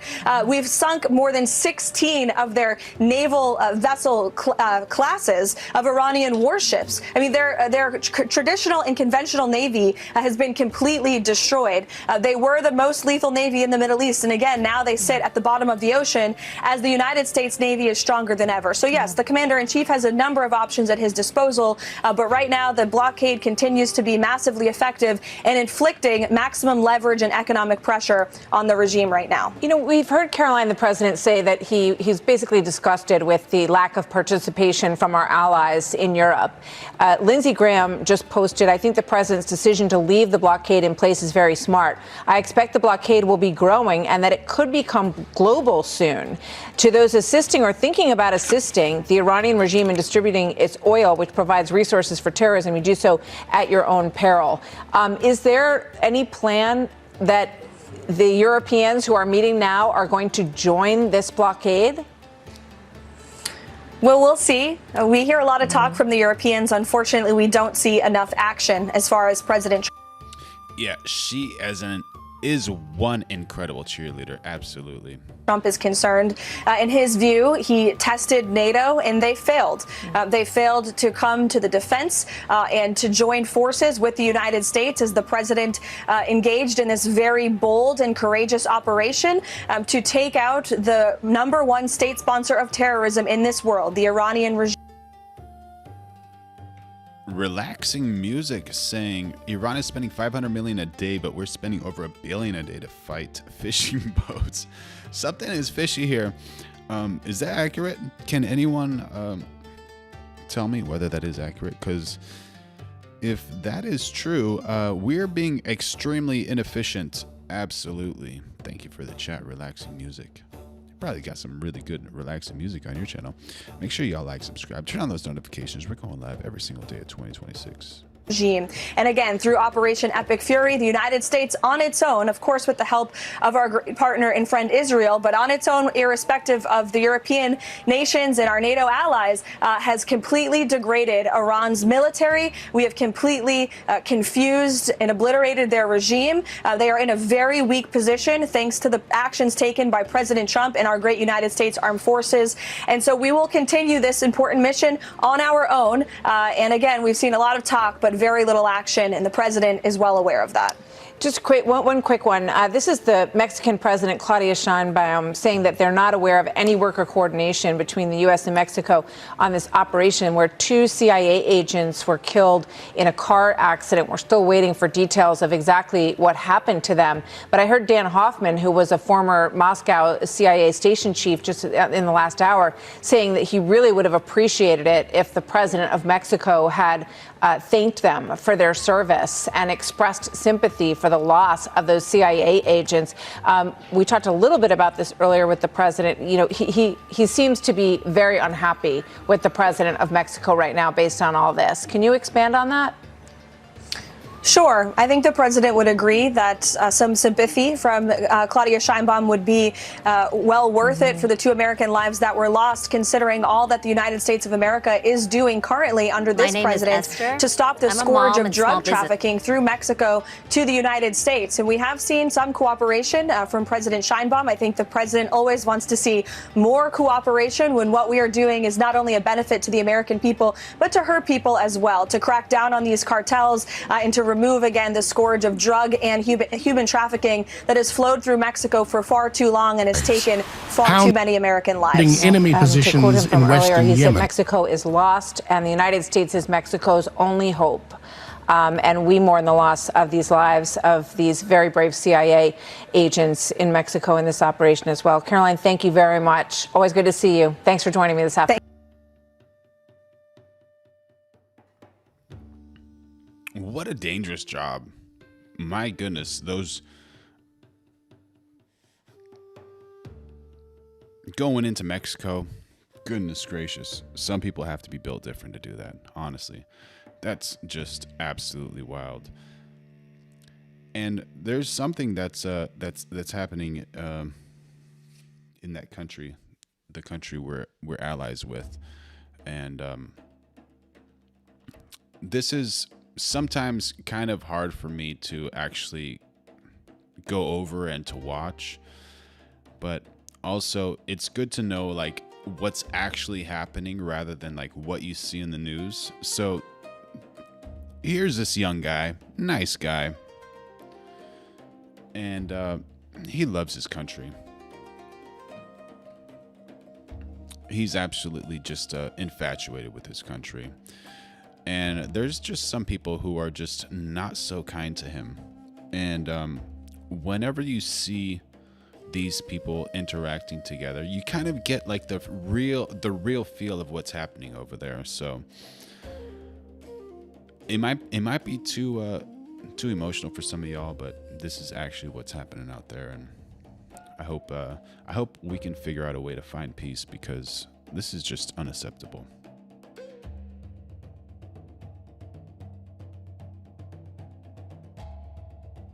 Thank you for your support.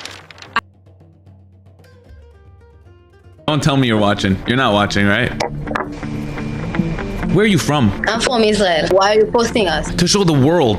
To show the world what? The truth. That we had enough? That you had enough? That Israel had enough?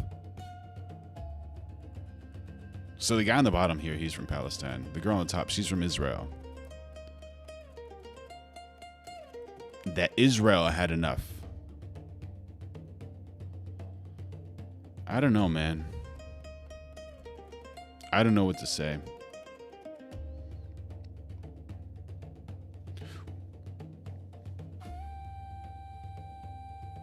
I think without me saying things, I think you understand what I'm trying to say. Enough? Yes, we had enough. That you had enough? Yes, we had enough. Wallah! Wallah.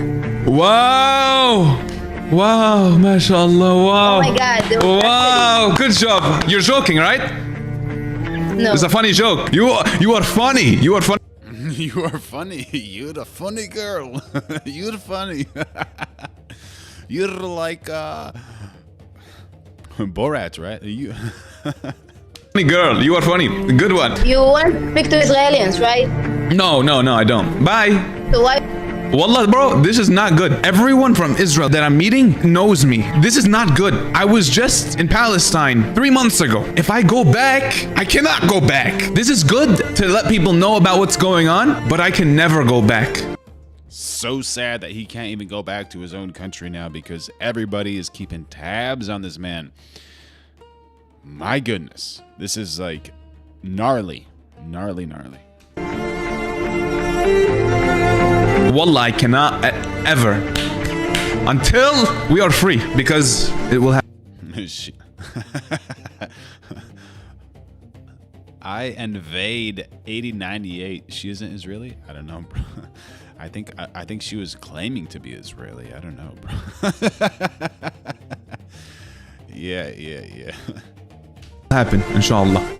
Yeah, dude, the Irish are awesome, bro. Shout out to the Irish people. Dude, never meet a shabby Irish person. They're always cool. Always super cool. Make sure y'all like, subscribe, turn on those notifications. We're going live every single day of 2026. And become a member if you desire to do so. It helps so much. I love you. Everybody loves you. And we're building the best community here. And this is an interesting one. Look at this girl's face on the top. She's just like so not having it. Not entertained. Not entertained at all.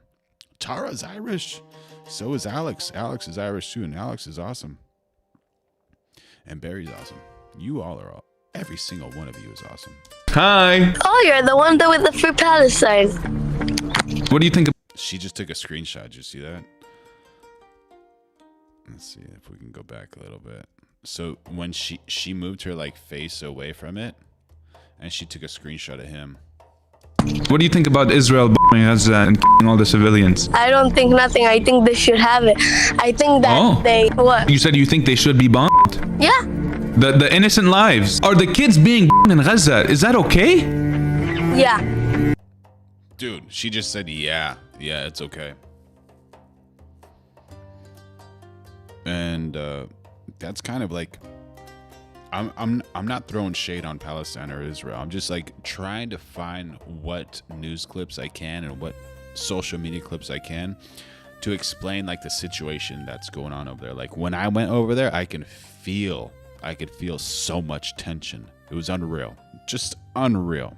The kid, maybe you didn't hear me. I'll ask you again. Are the kid? Yeah, you know why? Okay, yalla, bye. She said, you know the reason, and she just hung up. What's going on? Come on, tell the reason if you can tell it. Hi. Fasting.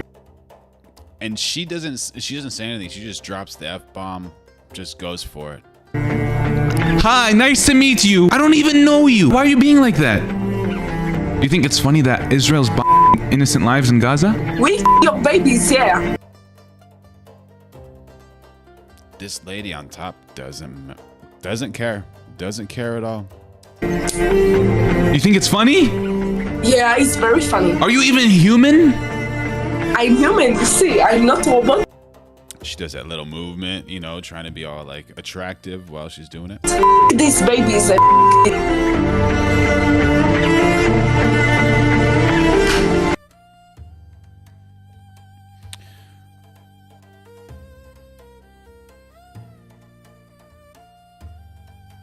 To me, that's wild. I don't know what y'all think, but to me, that's kind of wild. And we have like the creator who said Hamas is ISIS, which is quite wild, you know, if you think about it. So if you think about her job, this video explains exactly what's happening with her job and everything. So let's get right into it. Might as well.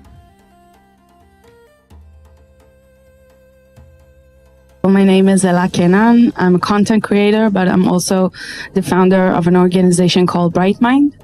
What we do is, let's call it digital assets that serve the Jewish people in a more strategic manner. We got to close to 3 billion views since the beginning of the war, completely organic. We work with communities of over 60,000 people around the world that make our content viral, but also help us report anti-Semitic rhetoric and fake news, and therefore take it down, and other actions that do serve the narrative.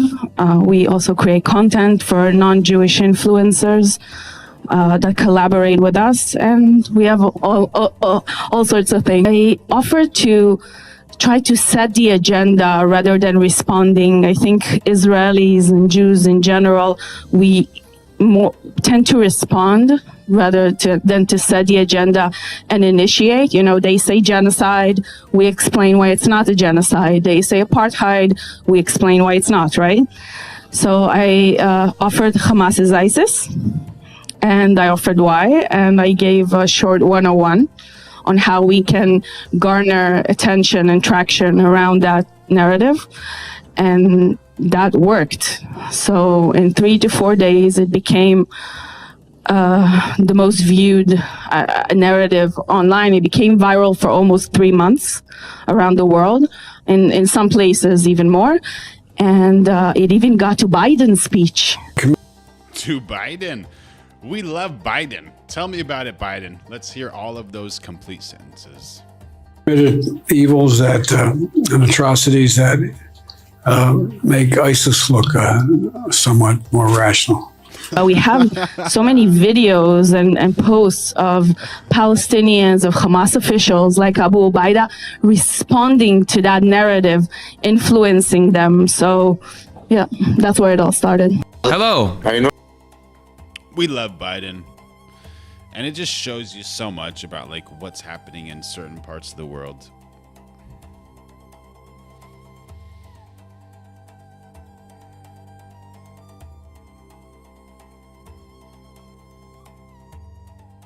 This is a wild one. This is a wild one. Same guy down here, Palestinian, Israeli guy up here. He seems like a cool guy, actually. Like when you look at him, but whenever you hear him speak, I don't know, maybe your mind will change. Know you. Where are you from? From Israel. Oh, really? I'm from Palestine. Yeah, I'm from Tel Aviv. Are you a Palestinian? Yes, I'm Palestinian. You were born in Palestine? I was born in the United States. My blood is 100% Palestinian. That's completely. Your blood is not where you're born. I have no American blood in me. You understand that? Both of my. Make me feel cringe. You know what I'm saying? I make you feel cringe. Okay, Viking guy. Listen, is your DNA Israeli? For sure. Is my DNA American? For sure. That's not how the it works. How does it work, chat? How does it work? Is your DNA where your heritage is from, or is your DNA where you were born?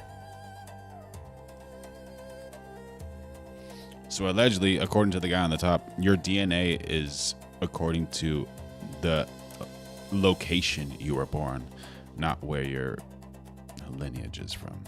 Stupid, bro. That's not how it works. You're stupid, bro. Where was your grandfather born? Where is your grandfather born? Palestine. Where was yours born?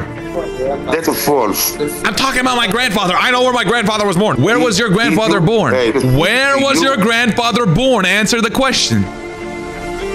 Spain. Spain. DNA is heritage. That's right. DNA is hereditary. Yeah, so this dude on the top is Spanish, bro. His grandpa was born in Spain.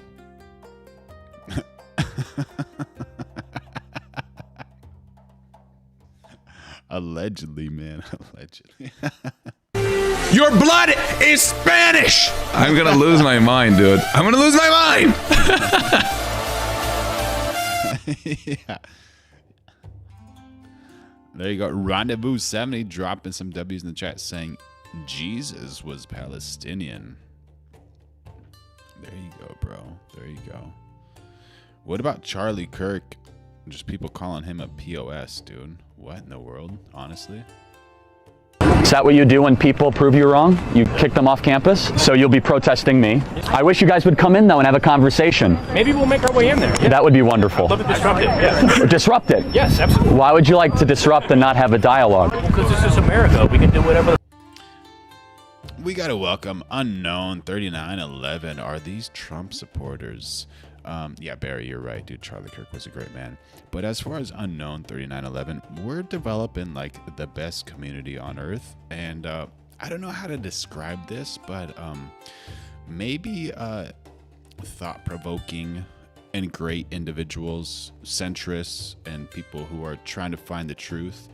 And yeah, you're welcome to come over here. But how would you guys describe this?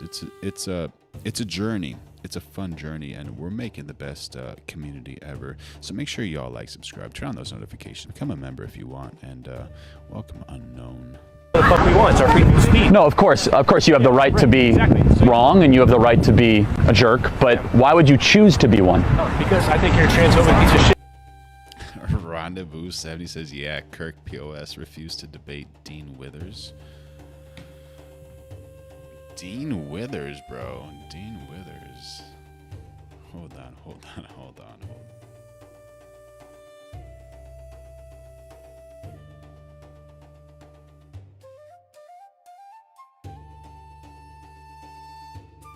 Shit, I would love to disrupt your meeting.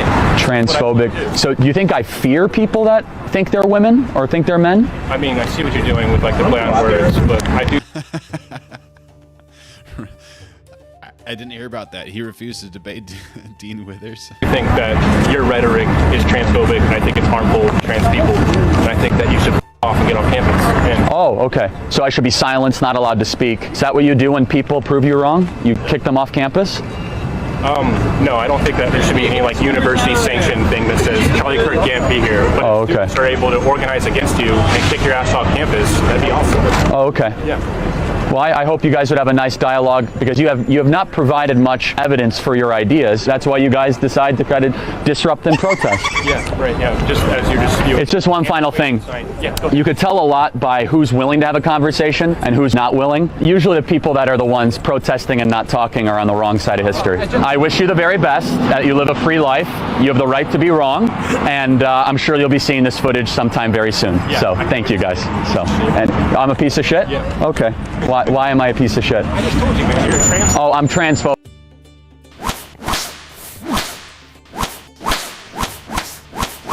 Yeah, get him, kitty. Get him, kitty. Bam, bam, bam, bam.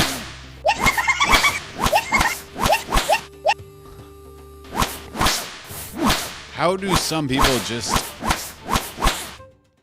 Man, not like Charlie Kirk. This man was an angel on earth.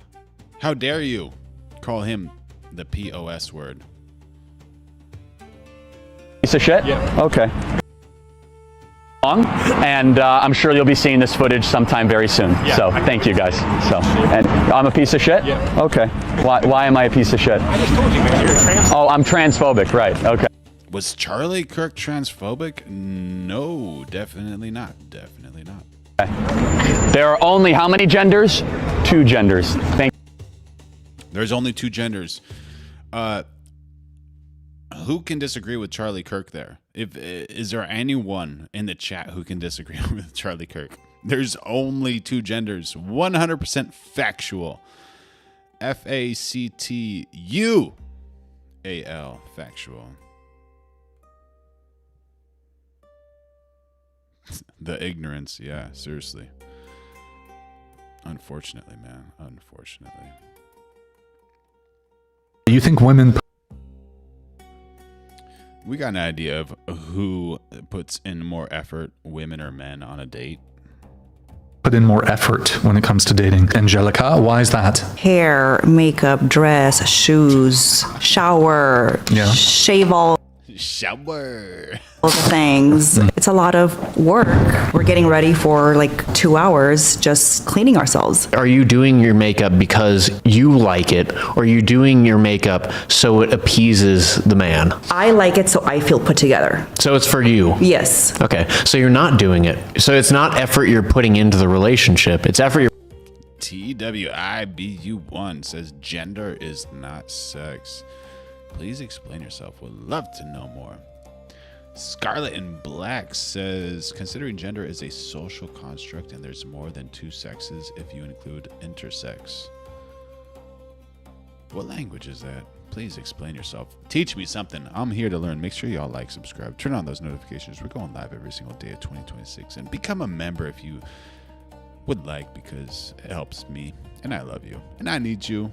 And the Lord loves you. And we're developing the best community in the world. You're putting into yourself. You would be putting into yourself regardless. Correct, but I put on more effort to do a little bit more. I think men they're obviously not putting makeup on, but I would say they probably put more effort in. It's just behind the scenes effort that you don't get to see. The only reason a man's going to be able to date you is he makes more than you. So he's going to have a job. He's going to have a job that he's been pouring a lot of work into. Jigsaw Player 5150 has joined the chat. Oh my gosh, dude, how lucky. I just want to let y'all know we are lucky because Jigsaw is back in the chat. And Jigsaw Player 5150 says, no, there isn't XY chromosomes, XX and XY. That is what defines gender. Dropping some scientific knowledge into the chat. For so many years, all the work that you haven't been able to see. He's also probably, I'm gonna guess you guys probably would like a fit man. So you're gonna want a guy who spends hours and hours in the gym. He has to have had some kind of experience that he can demonstrate that he's a mature. Frank Sobarrel 483 has joined the chat. There are science books that explain sex and gender perfectly. Maybe education is required there, bud. Man, he comes off to people like he is authoritative, he is a provider, a protector, he has all of those traits.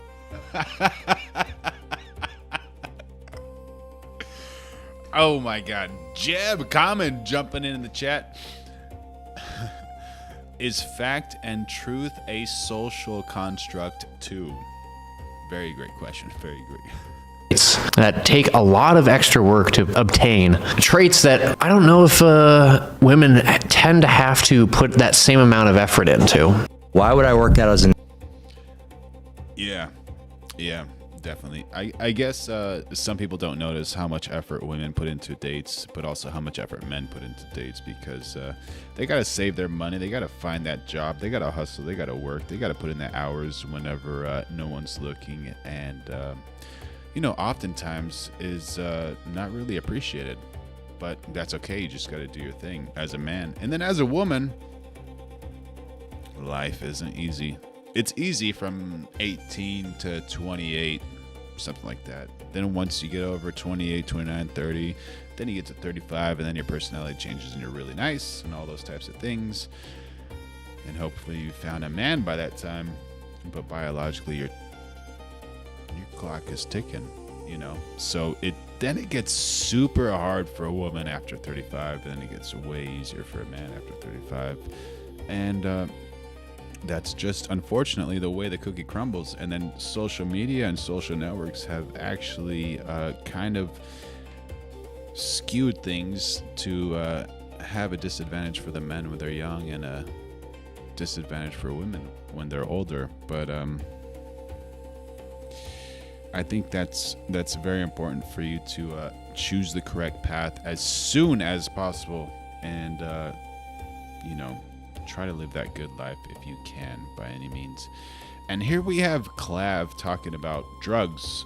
What type of drugs? These are testosterone drugs, steroids, which I do not think anyone should do unless you obviously need to for like health reasons. But something to consider with content creators, like Barry saw, you go to these like conventions and companies try to hire you to do these things. Like, I went to Canon and I did that 40 to 1200 lens, and got kind of sat on just to do it. But I was like, yeah, I'm going to do it anyways, because they emailed me and they wanted me to cover it. So I covered it. But for content creators, you got to think twice, because whenever people are putting money inside of your pockets, they'll say anything. So this Clab guy, he's been saying some things about testosterone and steroids that is quite fascinating. And you should hear, you can tell this guy's a juice head, and he probably knows a lot more. And here we go. Let's listen to it. Natural, take years to make the progress that I can make in months. I'm taking testosterone every single day, and what I did was I took something called an aromatase inhibitor, which prevents the conversion of testosterone into aromasin. Aromatase inhibitors are classically known to cause all sorts of really gnarly health problems. They cause problems for brain development, they cause problems for bone growth, they cause a ton of cardiovascular downstream effects. It is generally almost... There's so many problems going on. I have like no idea what this person's talking about, but cardiovascular health, that deals with your heart, from what I understand. Consensus in the modern bodybuilding community to reduce the amount of aromatase inhibition that you impose on yourself as much as possible, if not completely, by choosing your compounds well. This is the school of thought, and completely understandable based on his age and his disposition, of like, I need a certain thing to happen. What drugs do I take to get that thing to happen? And when someone's like, what about side effects? They're like, I don't care. Look, if you don't care about... You definitely need to care about side effects. Like, yeah, you're young for right now. Yeah, that's great. But you need those. You need to think about those side effects. Like, absolutely, because say for instance you want to have children in the future. It's super important to think about those side effects. It's super important to think about everything. You need to, absolutely, 100%, and you need to live a good life. Side effects, yeah, all the shit the clavicular is doing has some rationale. If you care about side effects, then most of what he's doing is like a demonstrably terrible idea. Demonstrably terrible idea. Just remember that. Just remember that. I could come on. And we have the GOAT of all podcasts, which is absolutely incredible. Joe Rogan talking to Jordan Peterson and talking about what? Talking about knowledge, and then an ego check as well, which is a wild one, right? And you're talking about two people who are just incredibly, incredibly huge with their following and their thought processes. And just to see these two go at it is like two Spartans going at it together. On here, I don't know if it would work, but I could come on here and I could try to show that I was smarter than Joe Rogan. Now, I've watched you, and that's Smarter than Joe Rogan, all right. very difficult thing to pull off, but Same, dude. Peterson is awesome. Barry loves Peterson, and I like Peterson. I saw him live. I saw him live with his wife, and this man is magnetic. He's like a magnet. You see this guy. He's just so smart, so brilliant, and whatever he says just resonates so deeply within your soul. Like the Lord, I think he is the Lord's vessel. Like he's gone through so much. This man is just absolutely incredible. hypothetically, that could be my aim, and I could play gotcha questions, and I could lead you into places. The problem is that wouldn't work because I'm willing to accept that you're smarter than me. First of all, like, I talk to a lot of people that are smarter than me, and I like it. It's enjoyable. I don't ever feel uncomfortable talking to people that are smarter than me. Yeah. I want to know some things that they can tell me on certain things. I want to educate myself. I want to see how their mind works. I want to be blown away. I don't want to compete with them intellectually. There's times in my life where I would have fallen into that trap. Yeah. Well, I think that's also what's made you popular and forced. So Joe Rogan doesn't want to compete with these people. He wants to learn from them. Coming from the GOAT of podcasting, man. This is unreal. And just out of respect for Jordan Peterson, because this man is just absolutely incredible, let's listen to the introduction one more time without any disruptions. I could come on here, I don't know if it would work, but I could come on here and I could try to show that I was smarter than Joe Rogan. Now, I've watched you, and that's a very difficult thing to pull off, but hypothetically, that could be my aim, and I could play gotcha questions, and I could lead you into places. The problem is that wouldn't work because I'm willing to accept that you're smarter than me. First of all, like, I talk to a lot of people that are smarter than me, and I like it. It's enjoyable. I don't ever feel uncomfortable talking to people.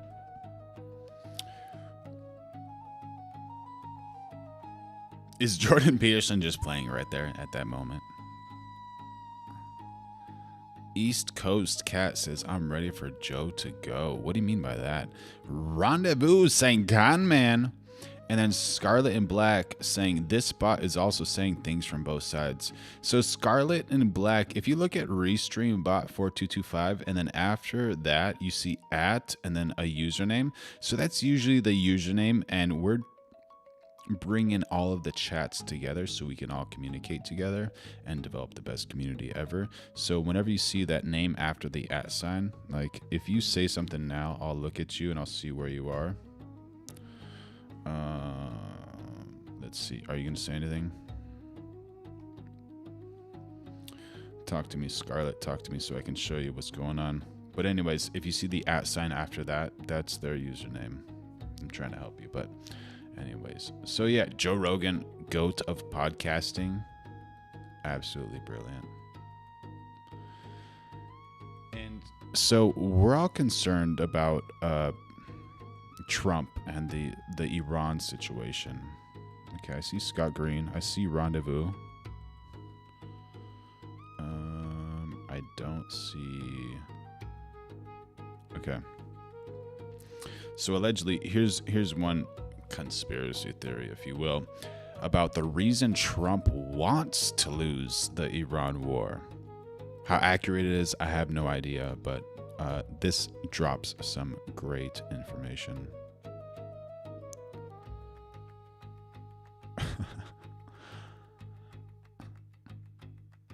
Jigsaw, send me a link if you got something. Do you think Trump is trying to lose the war? Oh, Rendezvous says, watch Peterson debate on Jubilee. He was destroyed. What do you mean? Jason Beatrice trying to do some rage baiting, or I guess maybe not. Maybe a lot of the LGBT is going for Trump. There you go. war at Iran on purpose. He believes in his heart he is on a mission from God to save America. In his first term, on a mission from God to save America. All right, I'll check it out. Jubilee debate.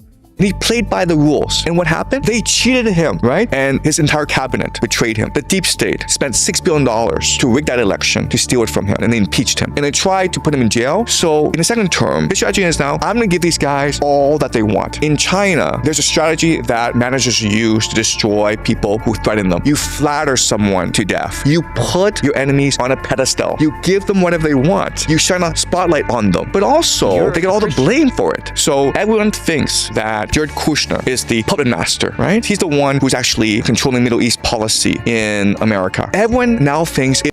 Chat, what do you think? What do you think? Is this accurate or is this not accurate?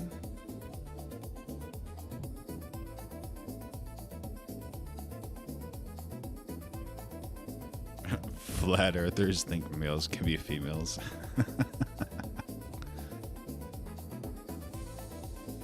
Jigsaw says, I'm in Minnesota.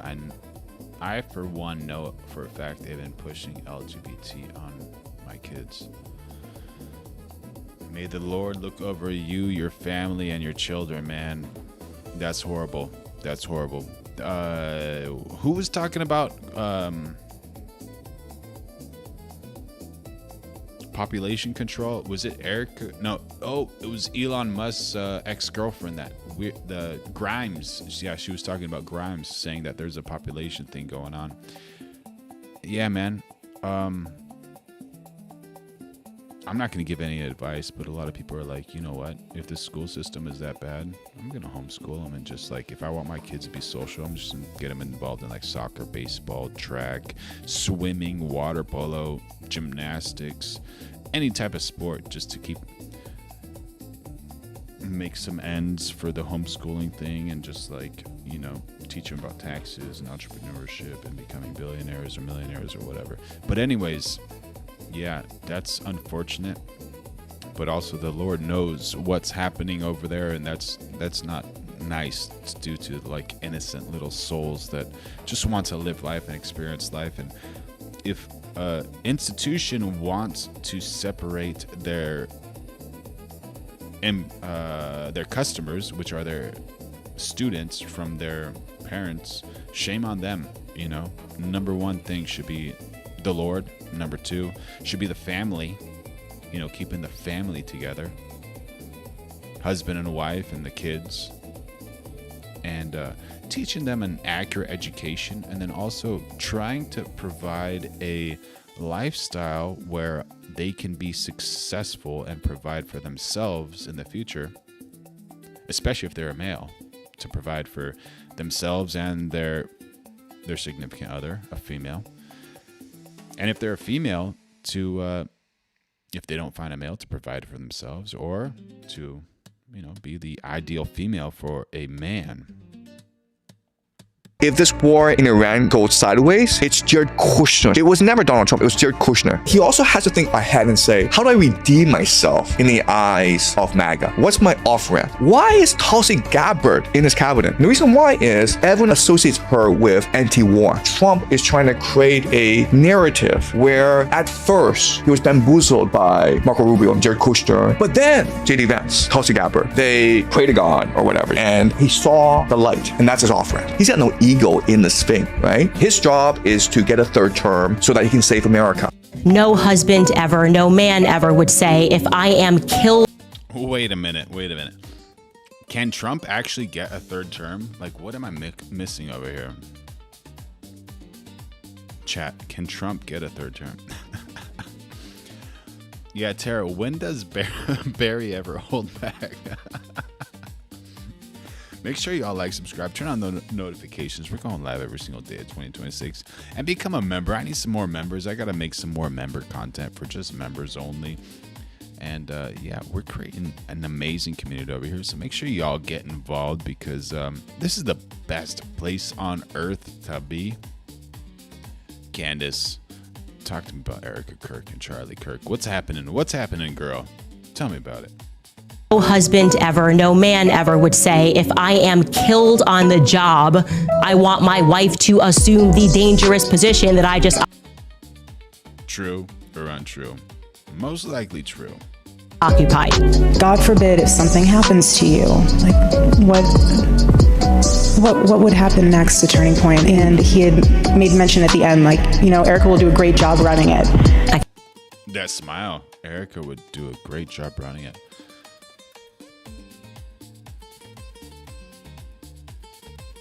I guess if she says it, she means it, right? So we gotta just trust it. We have to 100% trust it. And then here's the switch. Here's the switch. I cannot stress this enough. The donors who were in attendance in Aspen are telling me that Charlie never said this. The donors in Aspen. And we saw Charlie Kirk saying that he was looking for donors who are like successful and who can help his campaign like early on in his career, right? Charlie never uttered those words. They were shocked to hear it. Strangely, no one knows who these imaginary donors are except Candace. Just very strange. Allegedly, only Candace knows who those donors are, right? Yo, Tumby YT, how you doing? Thank you for joining in on the chat. Do you have any information on that? Let me know. He would say, appoint my wife. Like, why would you have to make an appointment there? You could just discuss it. Even if you were going to say, you'd be like, oh, you know, I think that this person will figure it out, whatever. But I appoint is so formal. So I just was like, I'm going to look into that.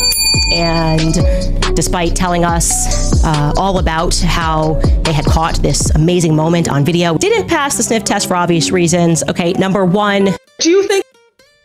Number one.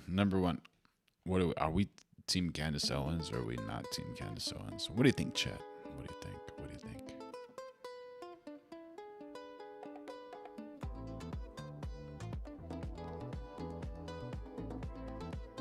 think? This woman will not let Charlie speak. She's got her mask, but she's using it underneath her chin. What's she holding up? Think that Christians are superior to people of other faiths and they have more of a right to self-determination in terms of I just said it 4 times. allocating borders. No, I don't believe that Christians are superior. Okay, so then why are you supporting allocating $3 billion to Israel? Okay, happy to answer that. I believe, just so clear, I believe in 2 types of people: saved and not saved. Very simple. Okay. That is so. That's. Fight for OI Dave Jesus, RIP Charlie Kirk. Absolutely, 100%, 100%. Alex says Eric Kirk is a nasty individual. Trying to get me banned, bro. What's going on? A binary category that doesn't exist in reality. Got it. Okay. Well, you'll find out one day. Okay. But so the entirety of the Palestinian people need to be expelled, and Rafah needs to be bombed to smithereens. No, I think that first of all, Israel needs to keep itself safe, Charlie. Well, hold on. What's the necessary cost? Well, first of all, let me ask you. What's the necessary trade-off? Let me ask you a question. What human life is more valuable? Let me ask you a question. An Israeli or a Palestinian? Can I ask you a question? First of all people are equal under God. We're talking about a question of which nation state is morally fighting a war and which is not. So let me ask you a question. Very simple. Are we justified in killing 400,000 Iraqis? All right, so she's super angry about what's happening in Palestine. And this was like a little bit earlier into Charlie's situation. I don't support the Iraq war. I never have. So why are you supporting I was 8 years old. one? So I don't know what you're. I was 8. Yeah, that's a difficult thing to say, you know, like to pin him to the Iraqi war when he's only 8 years old. Like, what does he even know at 8 years old, right? So there's something wild to know that car thieves are actually using technology, Autel technology, to get inside of cars and then ship them to Africa. You want to know what's happening? We are here to announce a 15-count indictment handed up yesterday in federal. She needs a nice shower. Michael White has joined in on the chat, dropping some W's. Make sure y'all like, subscribe, turn on those notifications. We're going live every single day of 2026. District Court involving an international auto theft ring. And become members if you want, because it helps so much. So these people are using technology to steal cars. They don't need keys and they don't need hot wiring, no smashed windows, no drama.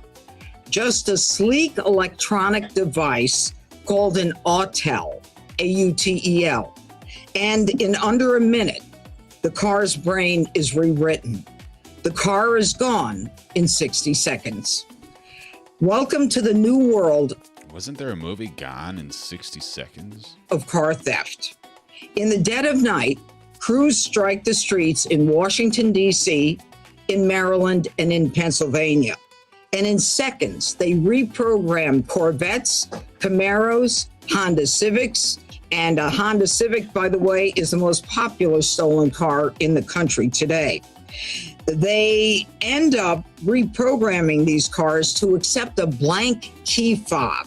And it's almost immediate while on the street. They literally disconnect the GPS and the Bluetooth. But this isn't joyriding. These are high-end vehicles that are then loaded on transport carriers headed to ports in Savannah and Baltimore, Maryland. But first, they are cooled off. They are cooled off where the plates are exchanged, in one place on I Street in the Navy Yard, and in another place where they swap out the plates, curiously, a parking garage at a Marriott in Maryland.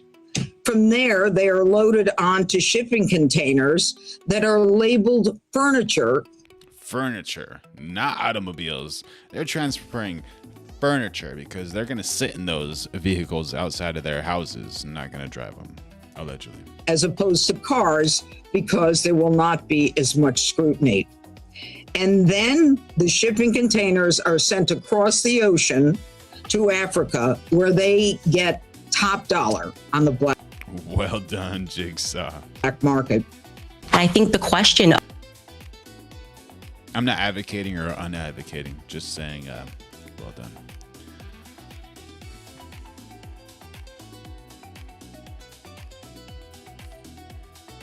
So Candace Owens, I guess she's a favorite of some and a foe of some as well.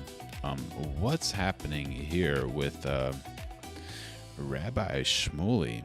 What's Candace Owens going to say? Of holiness and what is holy is relevant to this discussion. I think this is a conversation that a lot of people are having as well. Look, prior to October 7th, I don't think many people were engaged with what is happening in Israel. You know, we kind of all said the same thing. Israel is our friend and ally. I count myself among those people.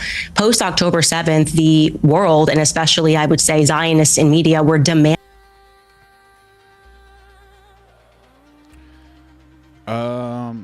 I might have heard someone say earlier today, this might be like, did you by any chance? And we have more of them if anyone wants to become a member. Yeah, so definitely you might have heard one of those. And sometimes you see the little doesn't like that microphone at Candace Owens. It just gets in there and just starts slapping things. So allegedly,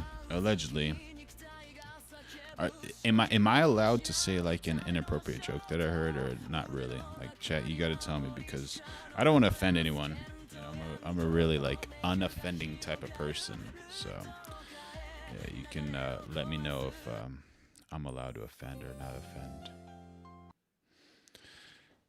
But anyways, how am I going to offend if it was just something that I assumed? Okay, or that I heard. Allegedly. No, I'm not going to say it. We're going to watch. Demanding that we all pay attention. And when we began to pay attention, we didn't like what we saw. You cannot tell me to ever feel comfortable with 18,000 children being ruthlessly murdered. You can't get me to feel comfortable. I gotta acknowledge this. I Invade 8098 says, you hate Jews on this channel? No, absolutely. We don't hate anyone. We're trying to find the truth in the situations, and we're trying to find peace, and we love everybody over here. No, are you a Jew hater? How could you be a Jew hater? You know, everyone, there's good and bad people of every single country, religion, community. situations. It's pretty bad to like group everyone together, you know. As a Christian, with the amount of more explosives dropped, tons of explosives dropped on Gaza than were dropped in Hiroshima. This doesn't make sense to me. Gaza is 30 miles long, 7 miles wide. It's incredibly dense population. And this is, by the way, according to Haaretz, that 40,000 Palestinians have been murdered. The thing is, Randy. And how can we stop the war and find peace? That's one of the number one questions I think that we all want to do. And you know, there's situations of like what's happening now with everything, which is kind of eye-opening, realistically, very much so. And people are outspoken, but I think that these people are exposed to much more than I am. You know, like this guy Dan Bilzerian, for instance. I think he's running for mayor of Miami, but Michael Mara was outside the Strait of Hormuz. Who's that? Really? Honestly? Ryan gets away with. It's just like, it's unbelievable. Yeah, it is crazy because the stuff that he says is like really indefensible. Okay, so the stuff that this person says is indefensible, but this is wild. So if the story was switched, like what would happen? So if he says instead of person A is this, he said person B is that. I don't know. We're trying to find the balance here.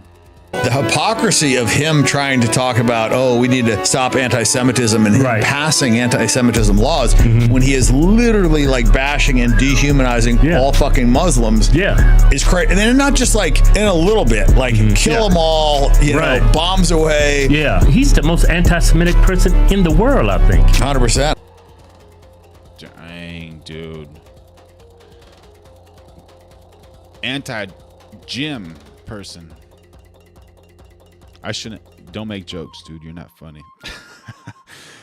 Make sure y'all like, subscribe, turn on those notifications. We're going live every single day of 2026. And if this man needs any nutrition advice, I am here to help. I will help for free. Or any gym advice, I am here to help for free.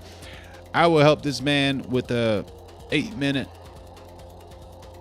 per day for 3 times a week fitness regime. I will get him in shape. Shameless plug. I'll do it for free, actually. I won't even charge the man, but I just want to make sure everybody's healthy, see everybody healthy, and please become a member because it helps so much. But anyways, and I mean, Israel is the most anti-Semitic country. I mean, they're just murdering Semites on the regular. The Jewish community has hijacked that word. Look, none made the streets of Gaza. This is wild. Are they watching our chat? I gotta tell you, like, are they watching our lives? Because did we not bring this up like 6 days ago, something like that? The definitions. But anyways, we're building the best community over here. So if you want like cutting edge, like the most creative stuff, you gotta subscribe, like, and follow, and turn on notifications, and become a member if you want, because it all starts here. Run red with their blood. That is nuts. Tell your fellow Muslim terrorists to release the hostages and surrender until they starve away. Palestinian is just another word for demon. And he's a congressman, you know, and he's putting this on his platform as a congressman. So in my opinion, that is still covered under free speech, but you cannot and free speech is so important, and we got to protect it. Absolutely. And say, you know, that we need to arrest people in Florida for anti-Semitism. And I believe, according to him, he's passed anti-Semitism. Oh my gosh, darling Nikki, 3505. Watch The Bride of Farmer. I love you. We love you. Everybody loves you. Oh my gosh. Everybody hype up darling Nikki, please. Thank you for your support. I love you. Wishing you and your family the best. Darling Nikki is just the absolute best. What is Watch The Bride of Farmer? I guess we've got to watch that, right? Semitism laws to arrest people for up to 5 years for passing out flyers. Meanwhile, he's saying the most vile shit ever about Muslims. Imagine if you said those things about Israelis. Yeah, if well, just swap Jew for Muslim. And all your posts get fucking, you know, banned. Computer login issue. Just explain the computer login issue. You were not able to log into. Your lawsuit contends that you were not able to log into the system. What did you think after you were unable to log into the system? Let's have a survey. How many of you people believe that's true? Hang on. Did you communicate You with asked the question, let me answer it. No, let me No. Did you communicate with anyone that you thought you were fired after you were unable to log into The problem with you and your report, don't cut me off. You asked the question. Straightforward question. The problem with you and your baseless reporting is that is an absolute lie. It was never said, it never happened, and I will serve in this administration as long as the president and the attorney general want me to do so. And every time you guys report false lies, every time you guys raise baseless questions, when we are here to talk about the Southern Poverty Law Center's $3 million decade-long scheme to fraudulently fleece Americans, you are off topic. Waffle Jackson has joined the chat. How you doing, buddy? We all miss you. Good to see you again, buddy. Straightforward question. Did you talk to anybody about whether you thought The you were simple fired? answer to your question is you are lying, and every time you do so, I've answered your question. It's simply as follows. I was never locked out of my systems. Anybody who says Your lawsuit says the opposite. Your lawsuit contends anyone that says the opposite is lying. The lawsuit Thank you. that you filed says that directly. Man, stop. You're being extraordinarily rude. And You're being extraordinarily rude. There you go. Put him in his spot. What are you doing, man? Have some respect for the man, the FBI man. Come on. maybe that's part of your profession, but please just stop. If Maybe that's part of your profession. You're one of those annoying journalists that's an antagonizer. you ask a question, he can answer it, and then wait, now you're interrupting me. Like, just a little bit of respect, man. Just a tiny little bit. Try it sometime. Absolutely. Try a little bit of respect. So we got a request to see the Bride of Farmer. All right, so let's see what's going on over here. The main point seems to be that for any of that political stuff that most people know her for, I was a huge fan before all that. Hey, it's me, Red Pill Black, otherwise known. See, the thing is when I found out about her, I wasn't really political at all. I was just an artist, but I lost close friends over the whole BLM ordeal. But during that whole era, Candace was the only voice of light. You remember her holding her phone and recording the whole thought stream in one go? That to me is the real Candace. And I remember What happened when she was holding her phone and doing the whole thought stream in one go? even sending my friend these viral clips trying to wake them up. But yeah, I've been watching her from the beginning. So let's quickly go through the others. 1. The whole there's a method to her madness. Kanye, one of the funniest men on earth. Anyone have any new Kanye clips that are hilarious? She can only release so much info at a time. You just have to be patient. Well look, I disagree. In this video we'll explain why. 2. The whole book club stuff. Oh, she reveals more info in the book club. Okay, well, the truth is behind a paywall? What are you saying? 3.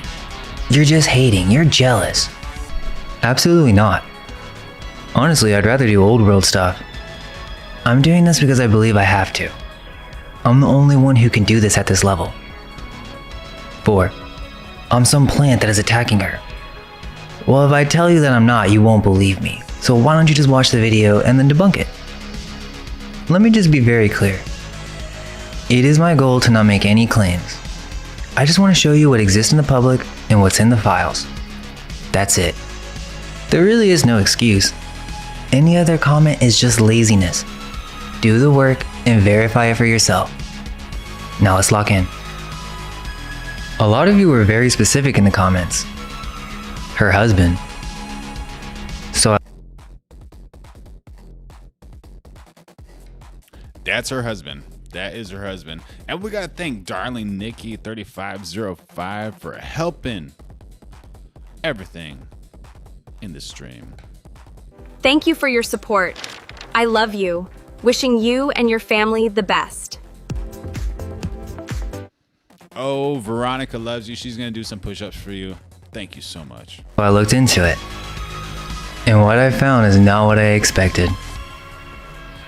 The video is called The Bride of Farmer.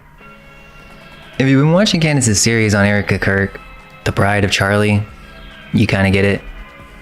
But let me just quote how she opened that series. She said, quote, "A young woman with absolutely zero professional qualifications has been inserted at the top of an organ." Yeah, this is The Bride of Farmer. Let's see if you guys can see that. Oh, sorry. Thank you for your support. Oops, no. I love you. Thank you for your... Oh my gosh, what's going on? Yeah, The Bride of Farmer. Do you see that? It's right there, The Bride of Farmer. Organization that pulled in over $250 million, and the media is telling you that you have no right to know or to ask anything about her? Then she said, quote, "The public simply wanting to ensure the person who is running that organization is, at a bare minimum, moderately honest about who she says she is. No, that inquiry makes you a monster." End quote. She asked all the right questions about Erica Kirk. Who is this woman? Who inserted her? Why can't we ask questions about her background? Well, I'm gonna ask the same ones about Candace. But before I can show you who she married, I need to show you who she was. Okay, so Candace Owens. Candace grew up in Stamford, Connecticut. She went to the University of Rhode Island to study journalism, but dropped out after her junior year. Never finished a degree. After that, she moved to New York, got an internship at Vogue, worked her way up to a private equity firm in Manhattan, and during all of this, there was zero political involvement. How does she work her way up in a equity firm, a private equity firm? All right. Zero conservative commentary. Nothing really. She was just working in fashion and finance in New York. The 2 F's, fashion and finance. Then in 2015, she started a company called Degree 180. It was a marketing agency with a blog, and on the blog, Candace Owens published anti-conservative, anti-Republican, and openly anti-Trump content. She wrote about the batshit crazy antics of the Republican Tea Party. So that's what she I'm getting actress vibes right now, chat. What do you think? thought of Republicans. She wrote that conservatives would, quote, "eventually die off peacefully in their sleep, we hope, and then we can get right on with the obvious social change that needs to happen immediately." So she was quite the activist. Now, I don't want to hold her to that, and again, I want to set the right tone here. We just need to look at the history. I'm not here to make judgments. People change, people grow, but it gets deeper than that. As late as 2016, publishing anti-Trump content, then praising Trump within 12 to 18 months. And now in 2025, she's back criticizing him over foreign policy. Waffle, so what waffle. happened? Waffle. In April 2016, Candace launched a Kickstarter for something called Social Autopsy. This is the hinge point of her entire career. Social Autopsy was a website designed to track online bullies by cataloging their real names next to screenshots of their offensive post. Think about what that actually is. It's a public doxing database. You submit a screenshot of someone being mean online, and it gets filed under their real name for anyone to search. She wanted $75,000.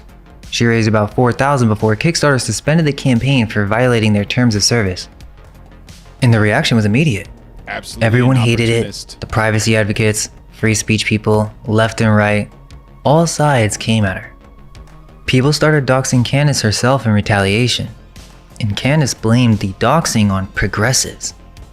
Specifically, she pointed at Zoe Quinn, a woman who had been attacked during Gamergate. Now, multiple outlets covered this at the same time: the Daily Beast, Vox, and the word they used was scant evidence. That's their assessment, not mine. And by blaming the left for attacking her, she was suddenly and instantly embraced by the Gamergate crowd. Anti-feminist, pro-Trump internet personalities, people like Milo Yiannopoulos, Mike Cernovich, and the emerging alt-right. So just to be clear about what just happened, a progressive woman tried to build a public doxing database, got attacked by her own side for it, blamed them for it, and overnight became a hero to the other side. The same crowd that should have hated the idea of a doxing website welcomed her with open arms because she pointed the finger at their enemy. That seems like her origin story. And listen to Candace's own words about what happened next. I became a conservative overnight. I realized that liberals were actually the racist. Liberals were actually the trolls. She said that to Dave Rubin. So let me get this straight. A woman that was blogging against Republicans and mocking Trump had her doxing business fail, blamed the left with scant evidence, and decided overnight that she was now a conservative? That was 2016. August 2017. Less than a year and a half later, she starts posting political videos on YouTube. September 2017. She launches a channel called Red Pill Black. Then she posts a vlog about the Charlottesville rally. It gets 80 million views. She comes out of nowhere, then gets 80 million views on this vlog. By the end of September, she's on Fox News with Jesse Waters. Zero political presence to 80 million views in Fox News in under 6 months. No experience, no established platform. Either that's the finest organic rise in political media history, or someone opened the doors. Now I don't know which, but let's look at what happened. November 2017. Yeah, she is allegedly neighbors with Theo Von, who just has a new movie, Bus Boys. And yeah, go support Theo Von's new movie, Bus Boys, because why not? That guy is hilarious, funny, and we need some comedy in our lives anyways. Charlie Kirk announces Candace Owens as communications director at Turning Point USA. Wait, who's an industry plant? Which one? Who? So 14 months from failed doxing website to one of the most powerful conservative youth organizations in America. Who made that introduction? Nobody's ever answered that publicly. She launched Blexit. Kanye tweeted, "I love the way Candace Owens thinks." Every conservative stage, every Fox News panel. The machine was running at full speed. And then December 2018. She traveled to London with Charlie Kirk for the launch of Turning Point UK. And that's another event we all know. The one where she was attacked over the Austrian painter quote. Now I'm not going to repeat it because that's leftist stuff. You guys know what happened. Multiple TPUSA campus chapters called for a resignation. She would leave TPUSA in May 2019. After that, she joins the Daily Wire in 2021. So she basically stays on script for 3 years, then she clashes with Shapiro in March 2024, and then leaves. She posts, "I'm finally free." By 2025, she's calling Trump a chronic disappointment. She says she's embarrassed she told people to vote for him. Goes fully independent, launches her own show, starts her own Epstein series. That's the career arc. From anti-Trump blogger to conservative overnight, to TPUSA, to Daily Wire, to independent, to the biggest conspiracy theorist in the world. But rewind to that London trip in December 2018. Because while everyone was talking about the comments, something else happened. Candace sat down at a dinner table next to a man she never met before. His name was George Farmer. So apparently, here's what happened next. The Turning Point UK launch was held on December 11th, 2018 at the Royal Automobile Club on Pall Mall in London. The person who organized this event was a man named John Mappin. He's the heir to the Mappin & Webb jewelry fortune, one of the oldest luxury brands in England. And he's a reported Scientologist. He's also a known QAnon promoter. That's who put together the event where Candace met her future husband. Candace had actually been in London doing media all day. She was taping Russell Brand's podcast that same day and showed up late.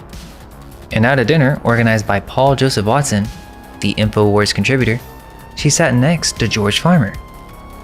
He was the chairman of Turning Point UK, the British version of Charlie Kirk's operation. He was the money guy. He was already installed before Candace and Kirk flew over. Candace later described it as love at first sight. December 12th, they have dinner alone. December 29th, George Farmer proposes to Candace Owens? Via FaceTime. 18 days after meeting her for the first time. February 14th, 2019. The engagement is publicly announced on Valentine's Day. In May 2019, George runs as a Brexit Party candidate for European Parliament. He doesn't win, but it tells you where his political ambitions are. August 6th, 2019, private ceremony. August 31st, 2019, the celebration at Trump Winery near Charlottesville, Virginia. Eric Trump's the president of the winery. And look at the guest list. Nigel Farage, the leader of the Brexit Party, John Voight, Charlie Kirk, Larry Elder, Paul Joseph Watson, and Jerry Falwell Jr., the president of Liberty University, who would later resign in his own scandal. They wore red Make Weddings Great Again hats. From first handshake to wedding, 264 days. Less than 9 months. From first handshake to proposal, 18 days. And when asked why, George said he heard a voice telling him to propose. So a voice told him. Now maybe it is just love at first sight. Maybe God really did just tell him. But before you decide that, you need to know who George Farmer actually is. Because once you do, the 18 days starts looking very different. Oh my gosh, a blurred image. So this is her in? Absolutely. Okay, so George Farmer. Most Candace fans couldn't tell you a single thing about this man. His full legal name is George Thomas Shohei Farmer. Born in London, went to St. Paul's School, one of the oldest and most elite private schools in England, founded. Make sure y'all like, subscribe, turn on those notifications so we're going live every single day of 2026. And become a member if you would so like to, because we're getting breaking news like this. The Bride of Farmer, thank you so much for your super chat. In 1509. From there he went to St. Peter's College, Oxford, to study theology. Got a first-class honors For sure, make it free. Don't try to make money off of Charlie Kirk. What are you doing? degree, which means he wasn't just at Oxford to party. He was academically serious. But remember that name, Shohei. We'll come back to it. But first, his father. And where he comes from is a level of wealth and political power that most people have never been anywhere near. George's father is Michael Shohei Farmer. And as of September 5th, 2014, his official title is Baron Farmer.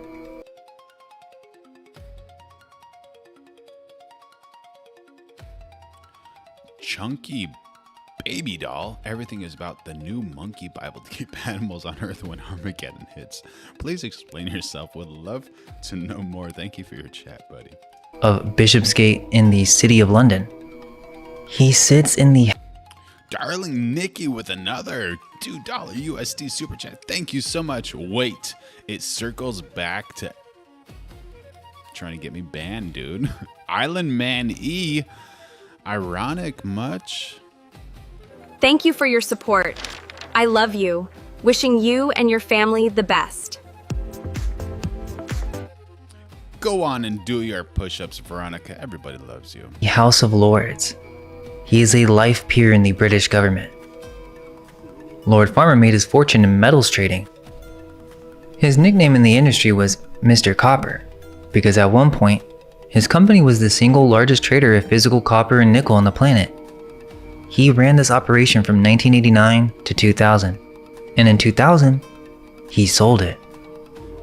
Guess who bought it? Enron, for $448 million. Yes, that Enron. And what's wild is Lord Farmer cashed out right before Enron collapsed. He sold at the absolute peak, after Enron imploded and destroyed thousands of people's pensions and savings. Lord Farmer walked away with $448 million and went on to co-found a hedge fund called Red Kite Group, which at its peak was managing $3.5 billion and was supplying roughly 15% of China's copper consumption. The family is worth an estimated £150 million. 12-bedroom London mansion, properties in France, Morocco, Belgium, and a large estate in Tennessee where Candace and George now live. Now here's the thing. How did Lord Farmer get his title? Lord Farmer is one of the largest individual donors in the history of the British Conservative Party. He donated over £6.4 million. Some sources put it as high as 8 to 9 million when you include all affiliated donations. He served as co-treasurer of the Conservative Party from 2011 to 2015. And on September 5th, 2014, while he was still serving as party treasurer, he was created a life peer, Baron Farmer of Bishopsgate in the City of London, and given a permanent seat in the House of Lords.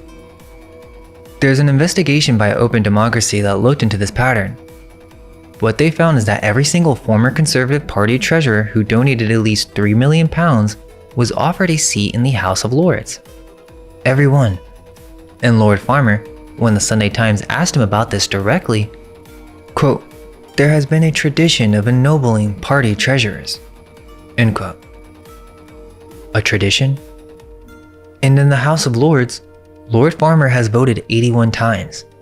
He has never once voted against the Conservative Party whip. Jigsaw, you are a hero. 81 for 81.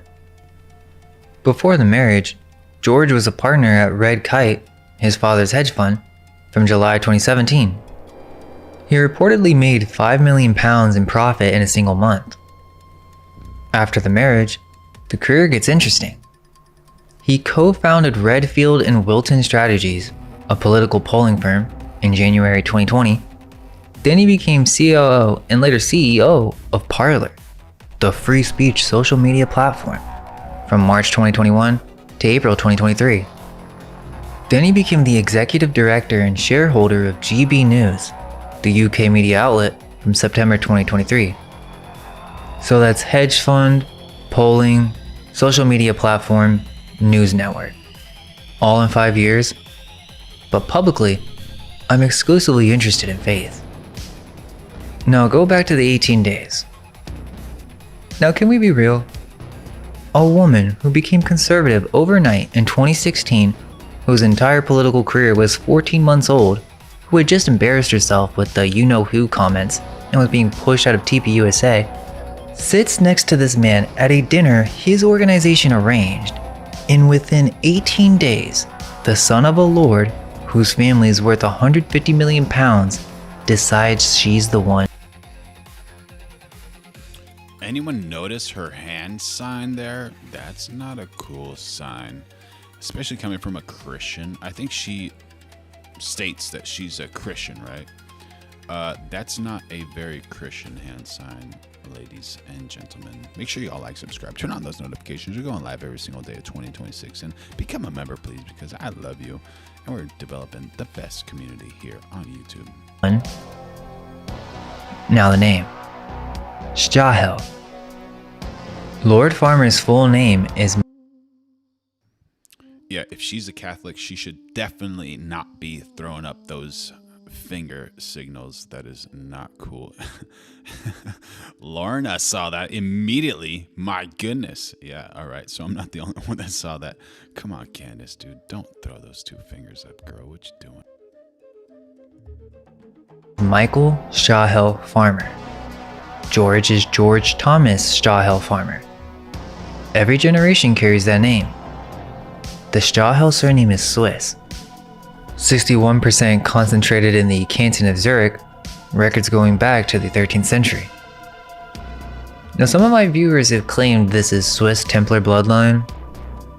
I'll have to look into that more, but what I can tell you is the name is Swiss and it's centuries old. And this family carried it from the continental European commodity trading world into the British House of Lords in one generation. Okay, but let's talk about what George did at Oxford, because this is the part that neither Candace nor George ever talk about. At Oxford University, George Farmer was the president of the Bullingdon Club. Now, if you're American, you may not know what this is, but if you're British, you know exactly what this is. And you know it means something very specific about a person who was in it. The Bullingdon Club was founded around 1780. All male, invitation only. You can't apply. You have to come from one of the wealthiest families in the country, and existing members select you. The uniform alone costs £3,500. So what do? They hold grand dinners at expensive venues, and then they destroy them. That's the tradition. Smash the place up, pay for the damage in cash. The initiation involves members invading your room and destroying everything you own while you watch. Police have been called to Bullingdon events. Sounds like rock stars of the 80s going into hotel rooms just throwing TVs off of balconies. My goodness. George Farmer was president in 2010 when police were called to Hartwell House Hotel for criminal damage. Okay, but here's why any of this matters. There's some important people in this club. 2 kings, Edward VII and Edward VIII. 3 prime ministers, David Cameron, Boris Johnson, Archibald Primrose, the 5th Earl of Rosebery. 2 chancellors of the Exchequer, George Osborne, Lord Randolph Churchill, Winston Churchill's father, Nat Rothschild. That's the photo they tried to suppress during their political careers. Cameron, Boris, all of them. This club has produced more British heads of state per capita than any organization in the country. So for Americans, this is basically Skull and Bones at Yale. Same structure, same function, 3 US presidents from Skull and Bones, 3 UK prime ministers, and 2 kings from the Bullingdon Club. George Farmer was the president of it. Now we're just getting started. You know what's even crazier? This all connects to the files. There's an email in the EFT archives, EFTA 02416209. It's from a man named Nick Lees writing to Jeffrey Epstein. Now Lees was close to Epstein. Epstein called him my boy. He was based in Singapore. And in this email, Lees is discussing British politics and he writes, quote, Eton, Oxford, Bullingdon running the country. What a wheeze. That's a private email to Epstein from a man he considered family. And in a separate email from the same Nick Lees, he introduces Jeffrey Epstein to a woman named Nicole Junkerman. If you know about Epstein research, you've probably heard that name. Junkerman is a known Epstein associate connected to Ehud Barak. Lees writes to Epstein, my great friend Nicole Junkerman is considering moving to Singapore. May I have her call you? EFTA 02414840. I'm gonna call this one the Rosetta Stone. Prince Andrew writes to Epstein, quote, you should know that I was seeing David Rowland, my trusted money man who you should know from a long time ago. He saw Hugo Swire, the new Minister of State Northern Ireland, and Hugo asked him a very direct question about whether or not I was still seeing you.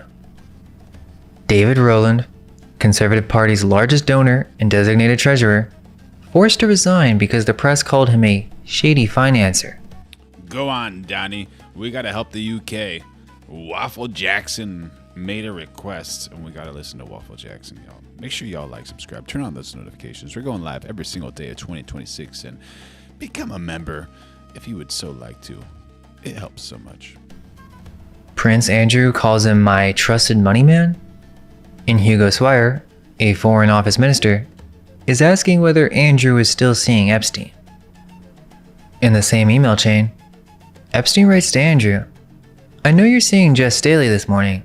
He's like family and can be trusted. Jess Staley, JP Morgan CEO, later Barclays CEO, like family. The documents show he visited Epstein's Island with his wife, flight numbers in EFTA 020-25420. He sent his daughter's resume to Epstein. Wait a minute. Darling Nikki says the files. She accuses everyone else of being in. Is she in the files? Epstein writes back to Andrew about Swire. I used to shoot with Hugo. His great friend, Nick Lees, is coming to see me next week. Shooting parties with a Foreign Office minister, and Nick Lees, who jokes about bullying and running the country, is the same Nick Lees Epstein then connects to Nicole Jungerman. Jungerman, EFTA 02342424, forwards surveillance tech updates to two people, Ehud Barak, former Prime Minister, and Jeffrey Epstein. Same email, same time. EFTA 024-26782. Go on and get your coffee, Jigsaw. What you waiting for? Nat Rothschild, Bullingdon Club, sends a private deal called Project Concordia to Jess Daly at JP Morgan. Lord Mandelson forwards the entire chain to Epstein with two words. Interesting. Protect. EFTA 018896668. Remember I said George Osborne, Chancellor of the Exchequer, Bullingdon Club? His chief of staff was a man named Ian Osborne. And Ian Osborne emailed Jeffrey Epstein directly. Subject line, confidential. Quote, I spoke to George Osborne. Thank you, darling Nikki. We all love you. We all need you. Thank you so much. He is certain that Jess's name was never put to him for a yes-no on Barclays, and he's equally certain that he would not have opposed it. So the Chancellor of Exchequer's own Chief of Staff feeding confidential information about banking appointments to Jeffrey Epstein. About Jess Daly, the same man Epstein called a like family. And in a separate email, EFTA 018763305, Epstein's assistant Leslie Groff writes, quote, you have mentioned Ian Osborne and Peter Thiel. The same Ian Osborne arranging Peter Thiel meetings for Epstein while feeding him confidential. Island man, my goodness. Bob is Alive 22 says, I'd love to see Candace fraud info. My goodness, how much heat would that bring? Intelligence from the Chancellor's office. EFTA 024-18723. Prince Andrew brokering David Rowland's Luxembourg private bank to Epstein for, quote, your undecided Chinese? Andrew writes, perhaps this is an avenue for your undecided Chinese, and he agrees that concentration should be on who pays who and when. And Lord Mandelson himself, EFTA 018-38629, states directly that, quote, Lord Mandelson was introduced to Mr. Epstein a decade before by his then partner, Ghislaine Maxwell, who along with her father and other members of her family, Lord Mandelson had known for many years. Ghislaine Maxwell was personally introducing British lords to Jeffrey Epstein. And in another email, Mandelson writes to Epstein, quote, need a lord on the board? And in a separate document, Epstein asked Mandelson to arrange a House of Lords tour for his 15-year-old goddaughter. And Mandelson's first question, the very first thing he writes back is, how old? How old? Now what's her name? Now when does she want to come? How old? Yeah. And then there's EFTA 000-37470. This is a UK National Crime Agency intelligence report sent to the FBI in June 2020. It's about a woman named Claire Guinness, or Lady Claire Iva, Countess of Iva, married into the Guinness brewing dynasty. Quote, Claire Iva was allegedly a close contact of Epstein and traveled and stayed with him on multiple occasions. And her current position, the one the NCA flagged in the report, President of the NSPCC, the National Society for the Prevention of Cruelty to Children, the UK's main child protection charity. In the emails, she's sending Epstein property listings. Coco Chanel's house in the south of France. And she writes, quote, you could put in super cool for girls, even without aircon. Smiley faces.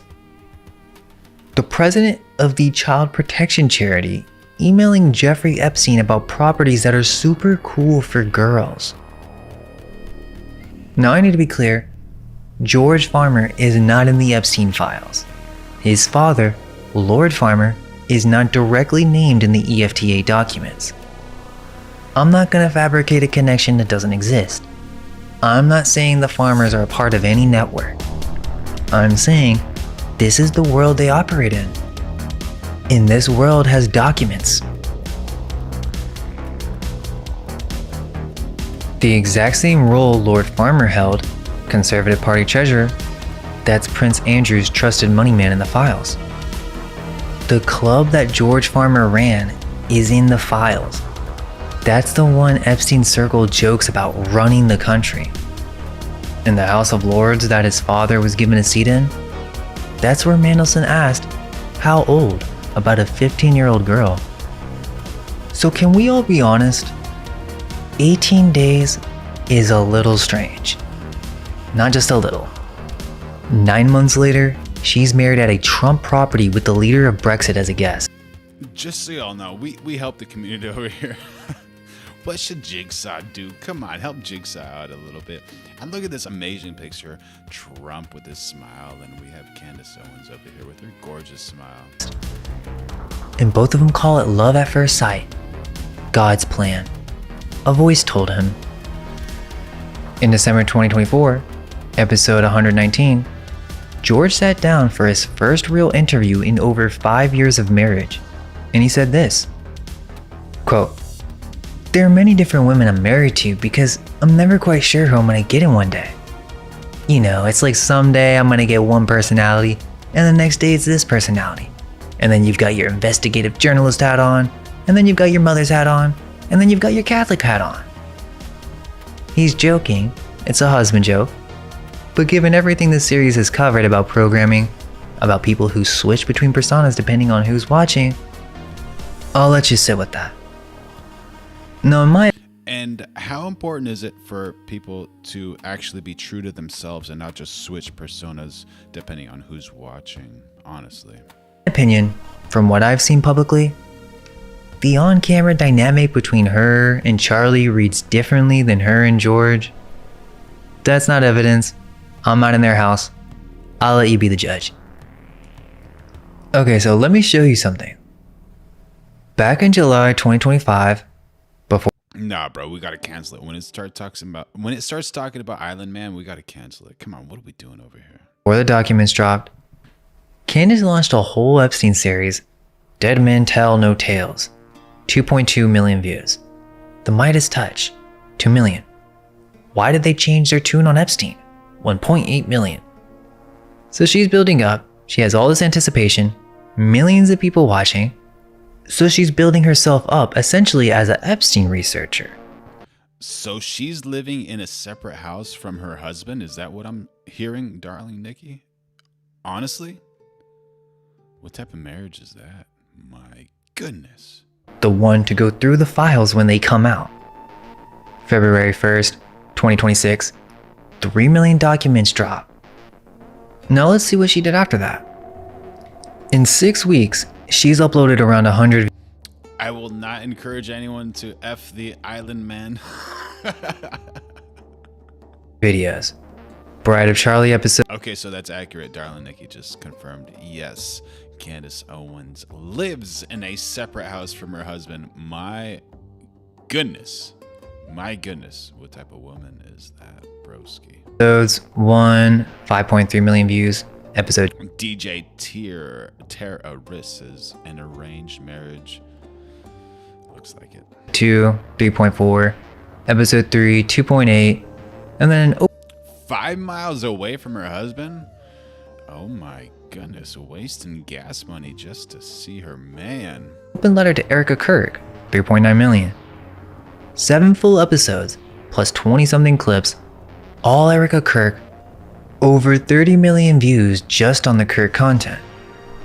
Her ball episode did 2.8 million, but look at the description. It's Jay-Z on the Epstein list. Nicki Minaj says your favorite artists are in a satanic cult. In the Charlie Kirk assassination timeline. It's just entertainment. That's not a woman researching, going through the filings. Now here's what happened while I was making the last few videos. She launched Bride of Charlie to go after Eric. Jigsaw, we got 50-50 on one poll, and we got 78% to play ESO. So it's up to you, buddy, but that's what the poll says. Occurred. She accused a dead man's widow of being an intelligence plant. She suggested Erica has connections to Epstein through a modeling agency. TPA USA said Erica never worked there, and no verified evidence has been presented publicly. In the episode where she tried to make that connection, did Erica Kirk know Jeffrey Epstein? Dropped on March 11th, 2026. You know what else dropped on March 11th? Part 5 of this series. The same exact day. Dropping March 11th, part 5 of the series. And Jason Beatrice 7362 asking some hot, spicy questions, saying, "Hey, darling Nikki, does Candace and Theo spend time alone? Question mark. My goodness." And then, within 48 hours of part 5 going up, Candace posts about Project Monarch on X. She's mentioned MK Ultra before in passing. Candace's kids call Theo Uncle Theo? Alright, broski. Alright. Go on. She did an episode in 2022, but a specific post about Project Monarch within 48 hours of our part 5, talking about how the world will soon know. Now, people may see this as good. However, look at the language she is using and the direction. Now, I'm not saying she copied me or stole my work or anything. I'm saying she saw it. And if she saw it, then that means she might know what's in the files about her husband's world. She told you she knows all about Project Monarch. Okay, then make the video. Not about Erica Kirk, about this. About the Bullingdon Club. About the Bull. About everything we just showed you. Your fans deserve that. And I'll give her the benefit of the doubt. Maybe she's building up to it. But my issue is, well, we know she likes to talk about the ball stuff, right? I'm gonna say bail so it's a little bit easier. So she made the video, Bail So Hard. And on March 12th, she tweets some wild stuff about bail to Ben Shapiro. So you guys know she talks about bail constantly.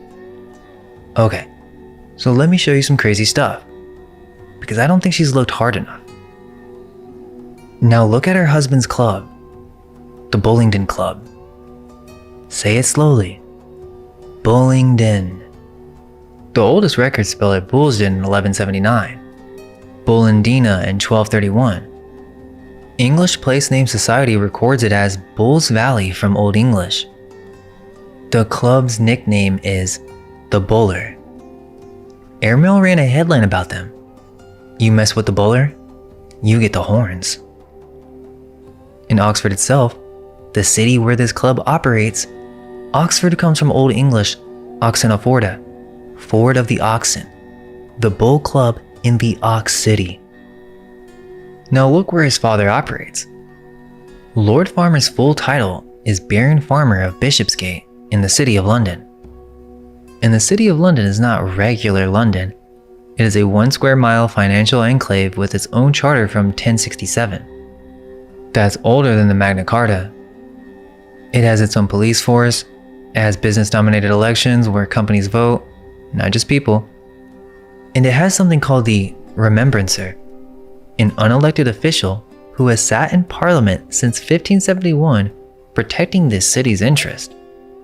That is where Lord Farmer's title is anchored. And this square mile has been reset before.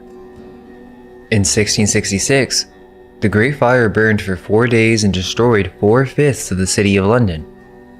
13,200 houses, 87 churches, 52 guide halls. The entire medieval city was gone. And guess what? Only 6 people officially died. And keep in mind that 100,000 had already been wiped out by the plague the year before.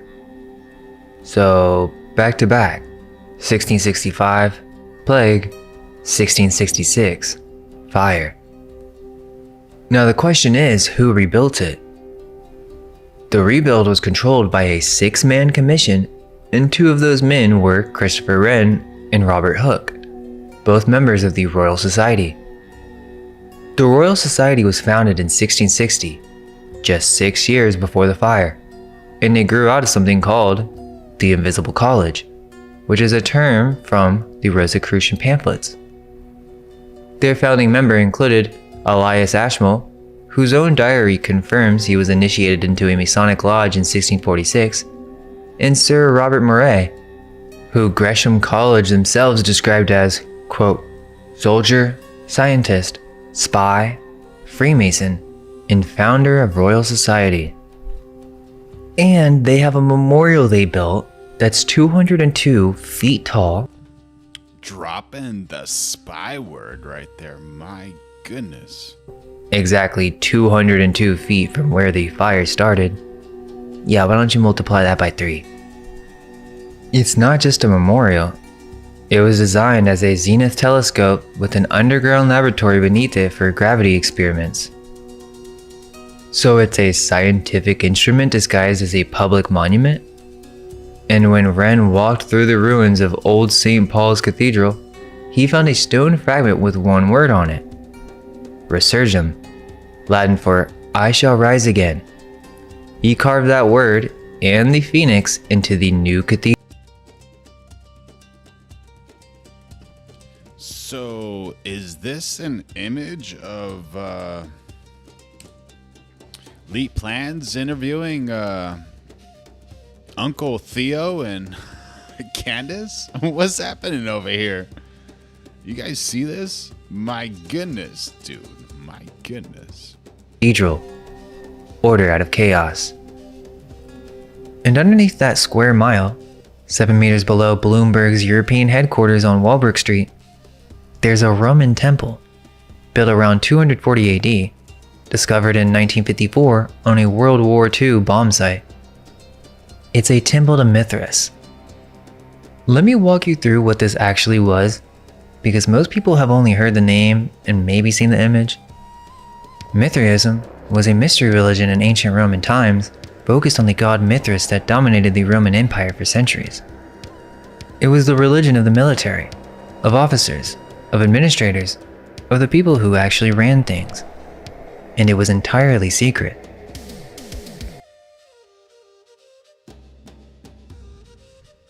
I'm just curious. You guys gonna ask me about my drinks? Like what we enjoyed over there? What type of microphone I'm using here? And Candace Owens is her outfit and his t-shirt. You know, his t-shirt is great. But this is Uncle Theo. We got the pool in the background.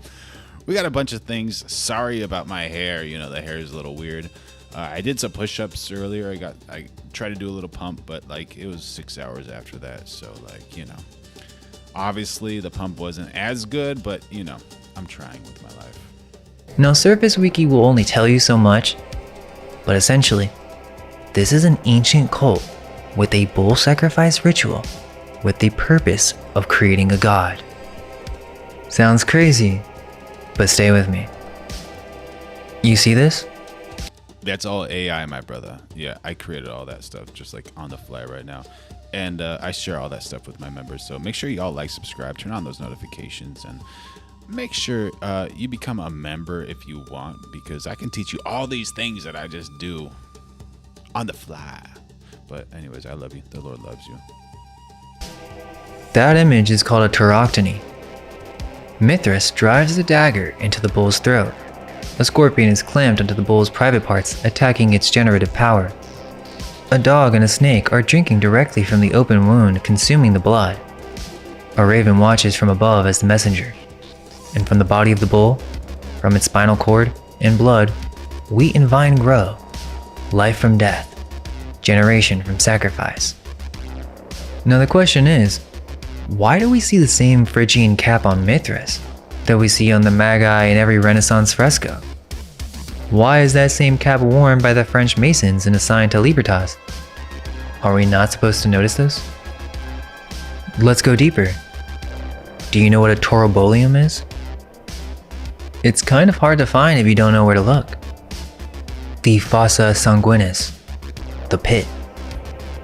They dig a trench into the ground and cover it with a wooden platform with holes drilled through it. Then, the initiate goes down into the pit. A bull is led onto the platform above them, and sacrificed with a consecrated spear. And everything that comes out of that animal pours down through the perforations into the person below. The 4th century poet Prudentius, who saw this with his own eyes, describes what happens next. They emerge from the pit, renatus in aeternum, reborn for eternity, purified of all past actions, regarded as the equal of God, reborn. What is this? Some type of like cult ritual? What's happening over here? Remember part 4? Renovatio? At the soldier grade, they brand a cross into your forehead with a hot iron to mark you as property of the deity. 7 grades of initiation. Corax the Raven, through Pater the Father. Each one compartmentalized so you only knew the mysteries of your own level and below. Keep in mind this was not a fringe religion on the edges of the empire. This was the dominant faith of the Roman military and administrative class. So we asked Jigsaw to send us a selfie cooking, and we got a selfie of Jigsaw cooking up. Here, look at that. He's cooking up his eggs. He's got some veggies all up in the mix. He's got some salad. Thank you so much, Jigsaw, for sending this selfie over here. Very awesome to see you. The temples cluster along every militarized frontier.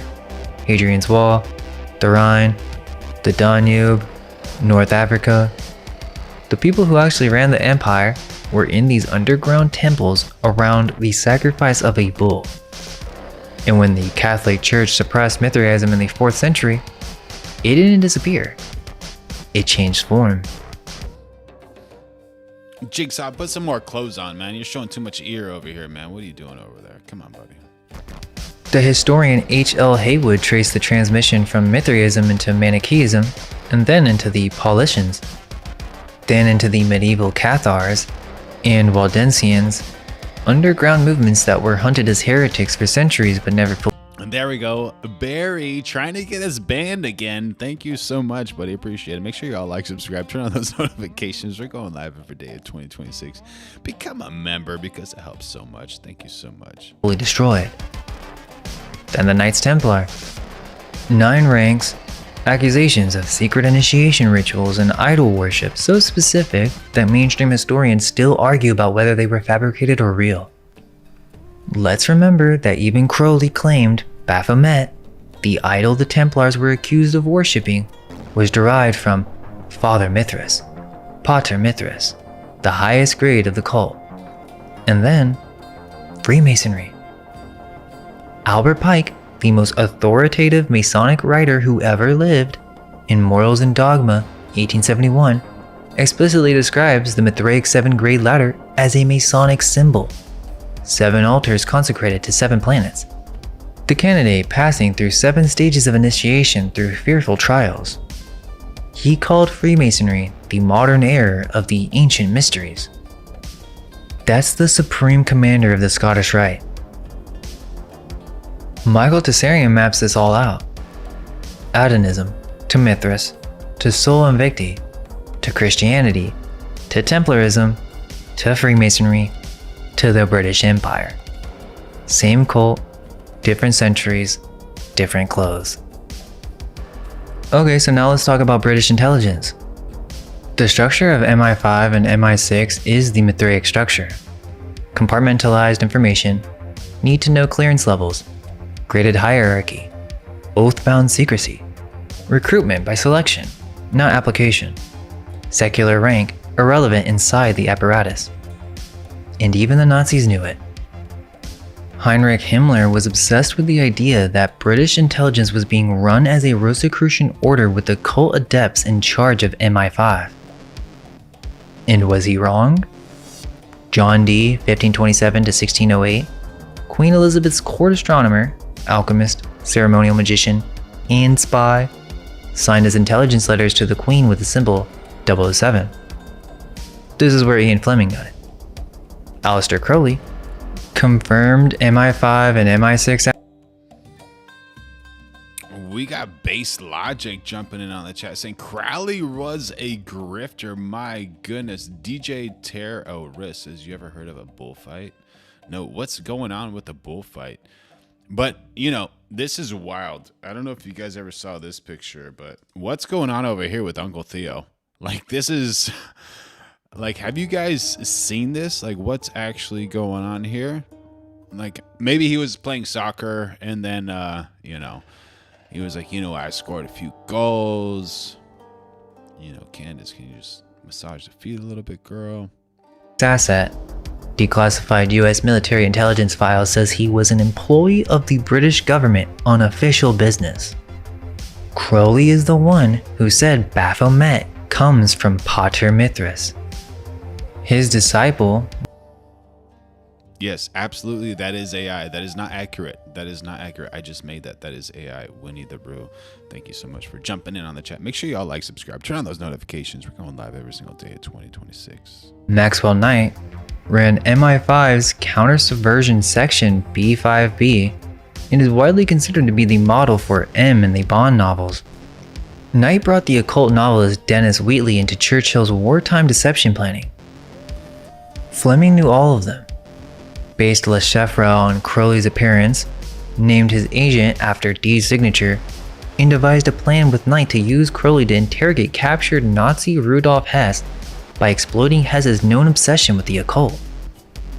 This is documented in Richard Spence's Secret Agent 666. And then there's the bowling den. I would assume that Candace has heard of it. Now, I don't know how much she knows, but I do remember seeing this clip, which is pretty crazy. It would seem Candace knows about Tartaria. I don't really know what's up and what's down, to be honest with you. I don't even believe in the moon landing. Tartaria. So, there you go. There's another one. There's something there. That's very funny. That would. Giant, the Tom 40. We love you. Everybody loves you, brother. Thank you so much. Make sure y'all like, subscribe, turn on those notifications. We're going live every single day of 2026. And become a member if you desire to do so. Kidding. Okay, but I already showed you who was in it. The kings, the prime ministers, the Rothschilds, and we went over the EFTA connections. But let's go a little deeper. So if you know what Tartaria is, then you'll understand. Chat, do you believe in Tartaria or not really? They destroy old world buildings. It's literally a destruction club, a vandalism club. Wait, hold on. If they're the ones that destroyed Tartaria, this is wild. This is like going towards history. My goodness, dude. They are enemies of history, basically. I went through every documented Bullingdon incident on record that I could find, and in 1890. Vicky L.A. Barbosa says Tartarians exist. My goodness. Do you have any facts to base that? Winnie the Ruse says, yes, I believe there was a Tartaria. 94, they smashed 468 windows in Peckwater Quad at Christchurch. That building is Grade 1 listed, one of the earliest examples of Palladian architecture in England. Built in 1706 on a site that goes back to 1246. Grade 1 is the highest designation in the country. Only 2.5% of all protected buildings receive it. In 2005, they destroyed a pub called the White Hart in Fifield. Chucky Baby Doll says America and Russia went to space with native DNA. She's just jealous they took Native Americans. Do we believe that we all... Mr. One Boston, we've been missing you, brother. Where you been, dude? We have been missing you, man. Welcome back. Good to see you. Make sure y'all like, subscribe, turn on those notifications. We're going live every day at 2026 and become a member. It helps so much. Grade 2 star, built around 1442 as a charitable hospital for the poor. Princess Diana's nephew organized that dinner and he got fined 80 pounds.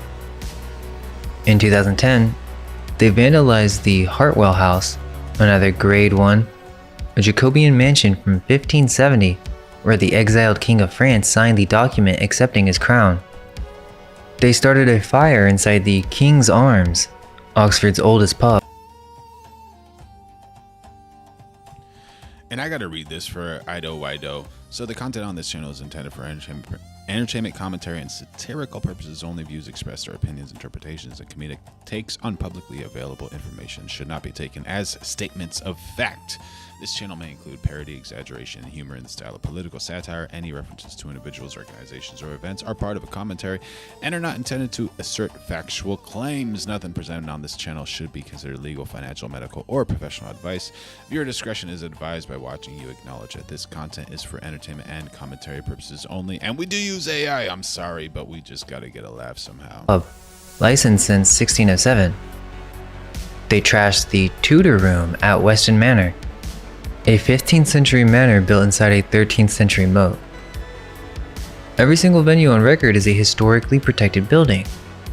They don't just smash up chain restaurants. It would seem they go after old world architecture. And the newspapers in 1894 described the morning after Peckwater Quad as looking like, quote, the explosion of a bomb. The initiation follows the exact pattern we just traced. Mithras, to the Templars, to Freemasonry, death and rebirth. I already told Barry, you're great, bro, as long as you don't get me banned. you about the initiation, how they destroy your room while you watch. Why? And what is that? Tammy Spears 1672 says these clubs rearranged history.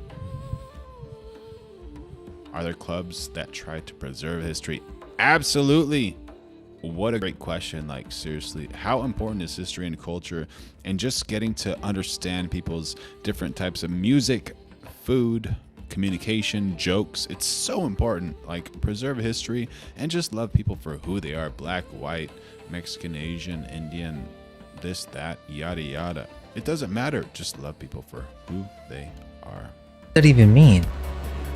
Radek Sikorski, who went on to become the foreign minister of Poland, describes what happened to him. He said in the middle of the night, a dozen screaming figures burst into his room and demolished everything he owned. And then after everything was destroyed, Boris Johnson walked up, shook his hand, and said, "Congratulations, man. You've been chosen." So in a way, that's the rebirth. Think about it. What other logical explanation is there for doing this? It makes no sense. So these people are destroying things to do what? And the landlord of that pub they destroyed in 2005 said, each time I pulled one of them out of the melee, they apologized to me and were extremely polite, but then jumped right back in. It seems like some kind of ritual. So why are they doing rituals? Apparently, members also swear a code of silence they call Omerta. Boris Johnson, when reminded of the club, reportedly whispers Omerta, Omerta under his breath. An insider who spoke to the Daily Beast called it, quote, institutionalized bad behavior where you're rewarded for getting drunk and doing as much damage as possible. Institutionalized? That's fraternal language. This is what you want to be connected with, Candace? And if so, why won't you talk about it in more detail?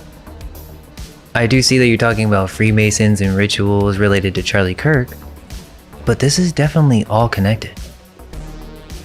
Evelyn Waugh attended Oxford in the 1920s and watched the Bullingdon firsthand.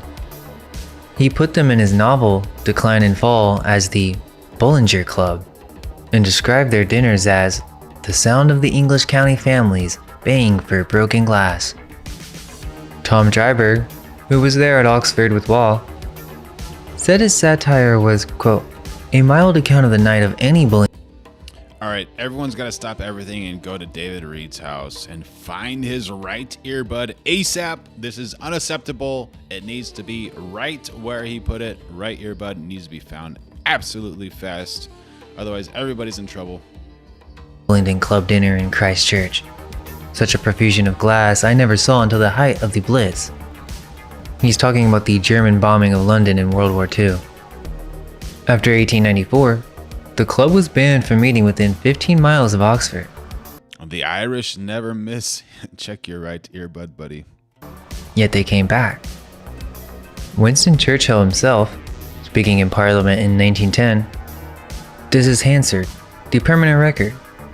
He said the sons of other classes may commit many of the same kind of offenses, and in boisterous and exuberant moments, whether at Oxford or anywhere else, may do things for which the working classes are committed to prison. Basically, we're the elite class and we can do what we want. If the working class does this, you go to prison. Oxford Freemasons. Speaking about Oxford Freemasons, what is going on over here? Candace Owens at a birthday party, just Theragun on the back of Theo Von with this nice pool over here. Did they go inside the pool? What's going on, dude? Also, did you know that there is a Masonic lodge at Oxford called Apollo University Lodge number 357? You can only join if you've matriculated at the university. 3 Bullingdon Club members were initiated into this one lodge. Prince Leopold, Queen Victoria's youngest son, Bullingdon member, initiated into Apollo Lodge in May 1874. Provincial Grand Master of Oxfordshire by age 22. The Masonic press was openly discussing making him Grand Master of all England before he died at 30 from hemophilia. His brother, Edward VII, Grand Master of England for 27 years, personally proposed him for membership. Roger Lumley, 11th Earl of Scarborough, in the 1925 Bullingdon Club photograph, initiated into the same Apollo Lodge on the 3rd of May 1923.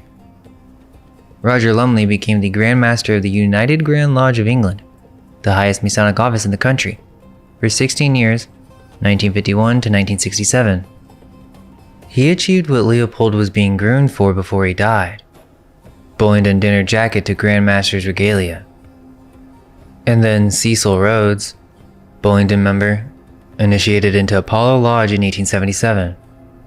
And on the same day he became a life member, the same day he sat down and wrote. The same day he became a life member, for some reason, Candace Owens wanted to help Theo Von do some yoga. I guess they were working on some type of yoga thing in the backyard of a billionaire's birthday party. I don't know what she's wearing here, but she might be sponsored by this thing. I don't know if it's an advertisement, but what he called his confession of faith. In it, he wrote, "I become a member of the Masonic Order. I see the wealth and power they possess. Why should we not form a secret society with but one object, the furtherance of the British Empire?" And then this: "We should have its members placed at our universities and our schools and should watch the English youth passing through their hands." And he did it. The Society of the Elect in 1891, modeled on the Jesuits and Freemasonry, which became the Round Table Movement, which became the Rhodes Scholarship, which is still operating out of Oxford today. And it's not just the Bullingdon Club. There's a web. Rage Reels 26 jumping in on the chat saying, "We all know what they do." My goodness, let me know. The Gridiron Club, founded 1884, the political networking arm. David Cameron was a member of both the Bullingdon and the Gridiron simultaneously, 1987 to 1988. He ran the Destruction Club and the Power Club at the same time. John le Carré, the spy novelist, was a Gridiron member while working for both MI5 and MI6 as a Mr. One Boston, send it to me, brother. Send it. Are you gonna send it in the Discord? student at Oxford. Rory Stewart, Gridiron member, his father. John McCaff wants to see it too. 1790. Thank you for jumping in on the chat. Was vice chief of MI6. And Stewart chaired something called La Cercle, a secret invitation-only foreign policy forum that the conservative MP Alan Clark described in his diaries as, quote, funded by the CIA. Stewart never declared this to Parliament. Then there's the Piers Gaveston Society, named after the rumored lover of King Edward II. There's Awesome, brother. Excited to see it. And for all y'all who want to join the Discord, we have a Discord on the YouTube homepage. So make sure y'all like, subscribe, turn on those notifications. We're going live every single day of 2026. And become a member if you want to. 12 members.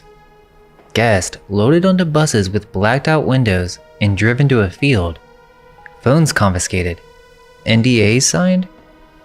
The events are described as transgressive. Cameron was allegedly in this one too. Gottfried von Bismarck, great-grandson of the German Chancellor, was in both the Piers Gaveston and the Bullingdon. And underneath all of these, the oldest one, the Phoenix Common Room at Brasenose College, founded 1782. Again, 12 members. Brown tailcoats. A silver phoenix figurine sits at the table as their 13th member. In the 1820s, Brasenose housed its own Hellfire Club chapter with satanic toast. 2 members died in connection with devil worship rituals. Edward Lee Trafford in 1834 and John Woodhouse in 1840. Woodhouse reportedly died upon toasting the devil and was found dragged through the bars of a window. The satanic toast were abolished after that. Now that Hellfire chapter at Brasenose wasn't the original. The real Hellfire Club was founded by Sir Francis Dashwood in the 70s. Alex Cleary says, I burned a hole in my t-shirt with a F word someplace in there. I was wondering, do you think I should give, like, for the next 10 members of the channel, I should give them a Elite Plans t-shirt? What do you guys think? 1740s. He called it the Order of the Friars of St. Francis of Wickham. They met at Medmenham Abbey on the Thames, a ruined Cistercian monastery that Dashwood rebuilt specifically for the order. And above the entrance he carved a phrase, "Do what thou wilt." Aleister Crowley used the exact same words as the central law of his religion, Thelema, 150 years later. It would seem Crowley inherited it from Dashwood, who took it from Rabelais, who wrote it as the motto of a fictional abbey in 1534. But apparently, Dashwood made it real. He built the abbey in stone. Interestingly, Candace talks about this. She calls them Frankist. Jacob Frank, 18th century, a sect whose central doctrine was redemption through sin. Cross every line, break every law, that's how you reach God. She calls it a satanic cult masquerading as something else. Same doctrine, same century. Dashwood carved "Do what thou wilt" above a door in England in the 1740s, and Frank was preaching redemption through sin in Poland in the 1750s. She's looking at the 18th century version of this philosophy in Eastern Europe.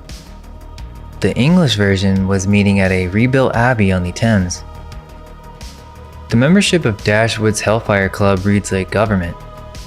The Earl of Sandwich, the First Lord of the Admiralty running through Royal Navy, the Earl of Bute, Prime Minister by 1762, John Wilkes, the most famous radical politician in England, and Benjamin Franklin. Franklin visited Medmenham multiple times during his years in London. In 1998, during renovations of Franklin's London house at 36 Craven Street, workers found the remains of at least 10 people buried in the basement, 6 of them children. Underneath Dashwood's estate at West Wickham, the caves are still there. They're a quarter mile deep into the chalk. All right, so we had a poll, and out of 31 votes, we asked Candace Owens and Theo Von more than just friends, and 77% said no. Good to know, good to know. Opening into a series of chambers, the last one called the Inner Temple, and to reach it you cross an underground river they named the River Styx, the River of the Dead. You cross it, you enter the temple, you come back reborn. But think about it. Oxford, Oxenaforta, the ford of the oxen, the Ox City. And in the Ox City, a fraternal. And on the second chat, we have 65% saying no. They are not more than friends. Thank the Lord. Hope she's faithful to her man. Order that destroys Grade 1 listed Old World architecture as its initiation ritual, whose members swear Omerta. 3 of them walked into the same Masonic lodge, and 2 of them became Grand Masters of English Freemasonry. And the 3rd built his own secret society and put it in his will. All right, so for the next 10 members that join and become a member, any level that you want to become a member, we're going to give you a t-shirt. We're going to send you a Elite Plans t-shirt. We're going to get your size. We're going to send it to you. So go ahead and become a member if you want. And make sure you like, subscribe, and turn on those notifications. And keep in mind, the motto of the 33rd degree of Freemasonry, the highest degree, order out of chaos. And apparently, George Farmer was the president of this Bull Club. The son of Baron Farmer of Bishopsgate in the city of London, the square mile above the temple of the bull-slaying god, ran the Bull Club in the Ox City, and he proposed to Candace Owens in 18 days. Now there's one more layer. I promise I'm not. But is he wrong there? Because, you know, true love could just speak to you in that moment. You're like, oh my gosh, I'm in love. I'm in love with a woman. Reaching. There's a movement called British Israelism. It was huge in the 19th and early 20th century among the British elite, and it claims the British descend from the lost tribes. In England specifically, they identify as the tribe of Ephraim, and Ephraim's tribal symbol in Jewish tradition is the bull. Deuteronomy chapter 33, verse 17. His glory is like the firstling of his bullock. And Michael Tessarian, crazy how we've come full circle, calls British Israelism one of the cult of Aton's chief propaganda organs, a tool used to justify British imperial rule through biblical identity. Now, whether you believe that framework or not, the bull symbol runs through British elite culture. You can't unsee it once you see it. John Bull is the national personification of England. The bulldog is the national animal. Even the Vatican governs through papal bulls. Now look at this. The Rothschild coat of arms. A lion on the left, a unicorn on the right. Those are the same supporters on the royal coat of arms of the United Kingdom. Now in Jewish tribal tradition, the lion is the symbol of the tribe of Judah. The unicorn, okay, so listen, the unicorn in heraldry comes from the same verse I just read you. Deuteronomy chapter 33, verse 17. His glory is like the firstling of his bullock, and his horns are like the horns of unicorns. The bull and the unicorn are the same animal. Biblical scholars in the Brit-Am Hebrew Nations Project have documented this. The Hebrew word re'em, that gets translated as unicorn in the King James Bible, also translates as wild bull or wild ox.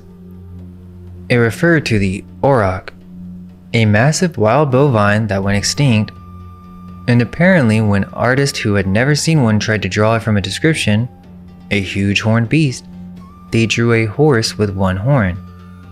The unicorn is the bull seen in profile. 2 horns become one. And remember Nathaniel Rothschild? Nat was in Bullingdon Club at Oxford alongside David Cameron, Boris Johnson, and George Osborne. The same Nat Rothschild who appears in the Epstein files. Hey, make sure y'all like, subscribe, and turn on those notifications. We have to restart the stream because it made me all super long and wide, but we're gonna be back in like 6 minutes. So I love you, the Lord loves you, and if haters start hating on you, just let it roll off your back like water does off of a duck's back. And yeah, become a member if you would like to do so. We will be back in about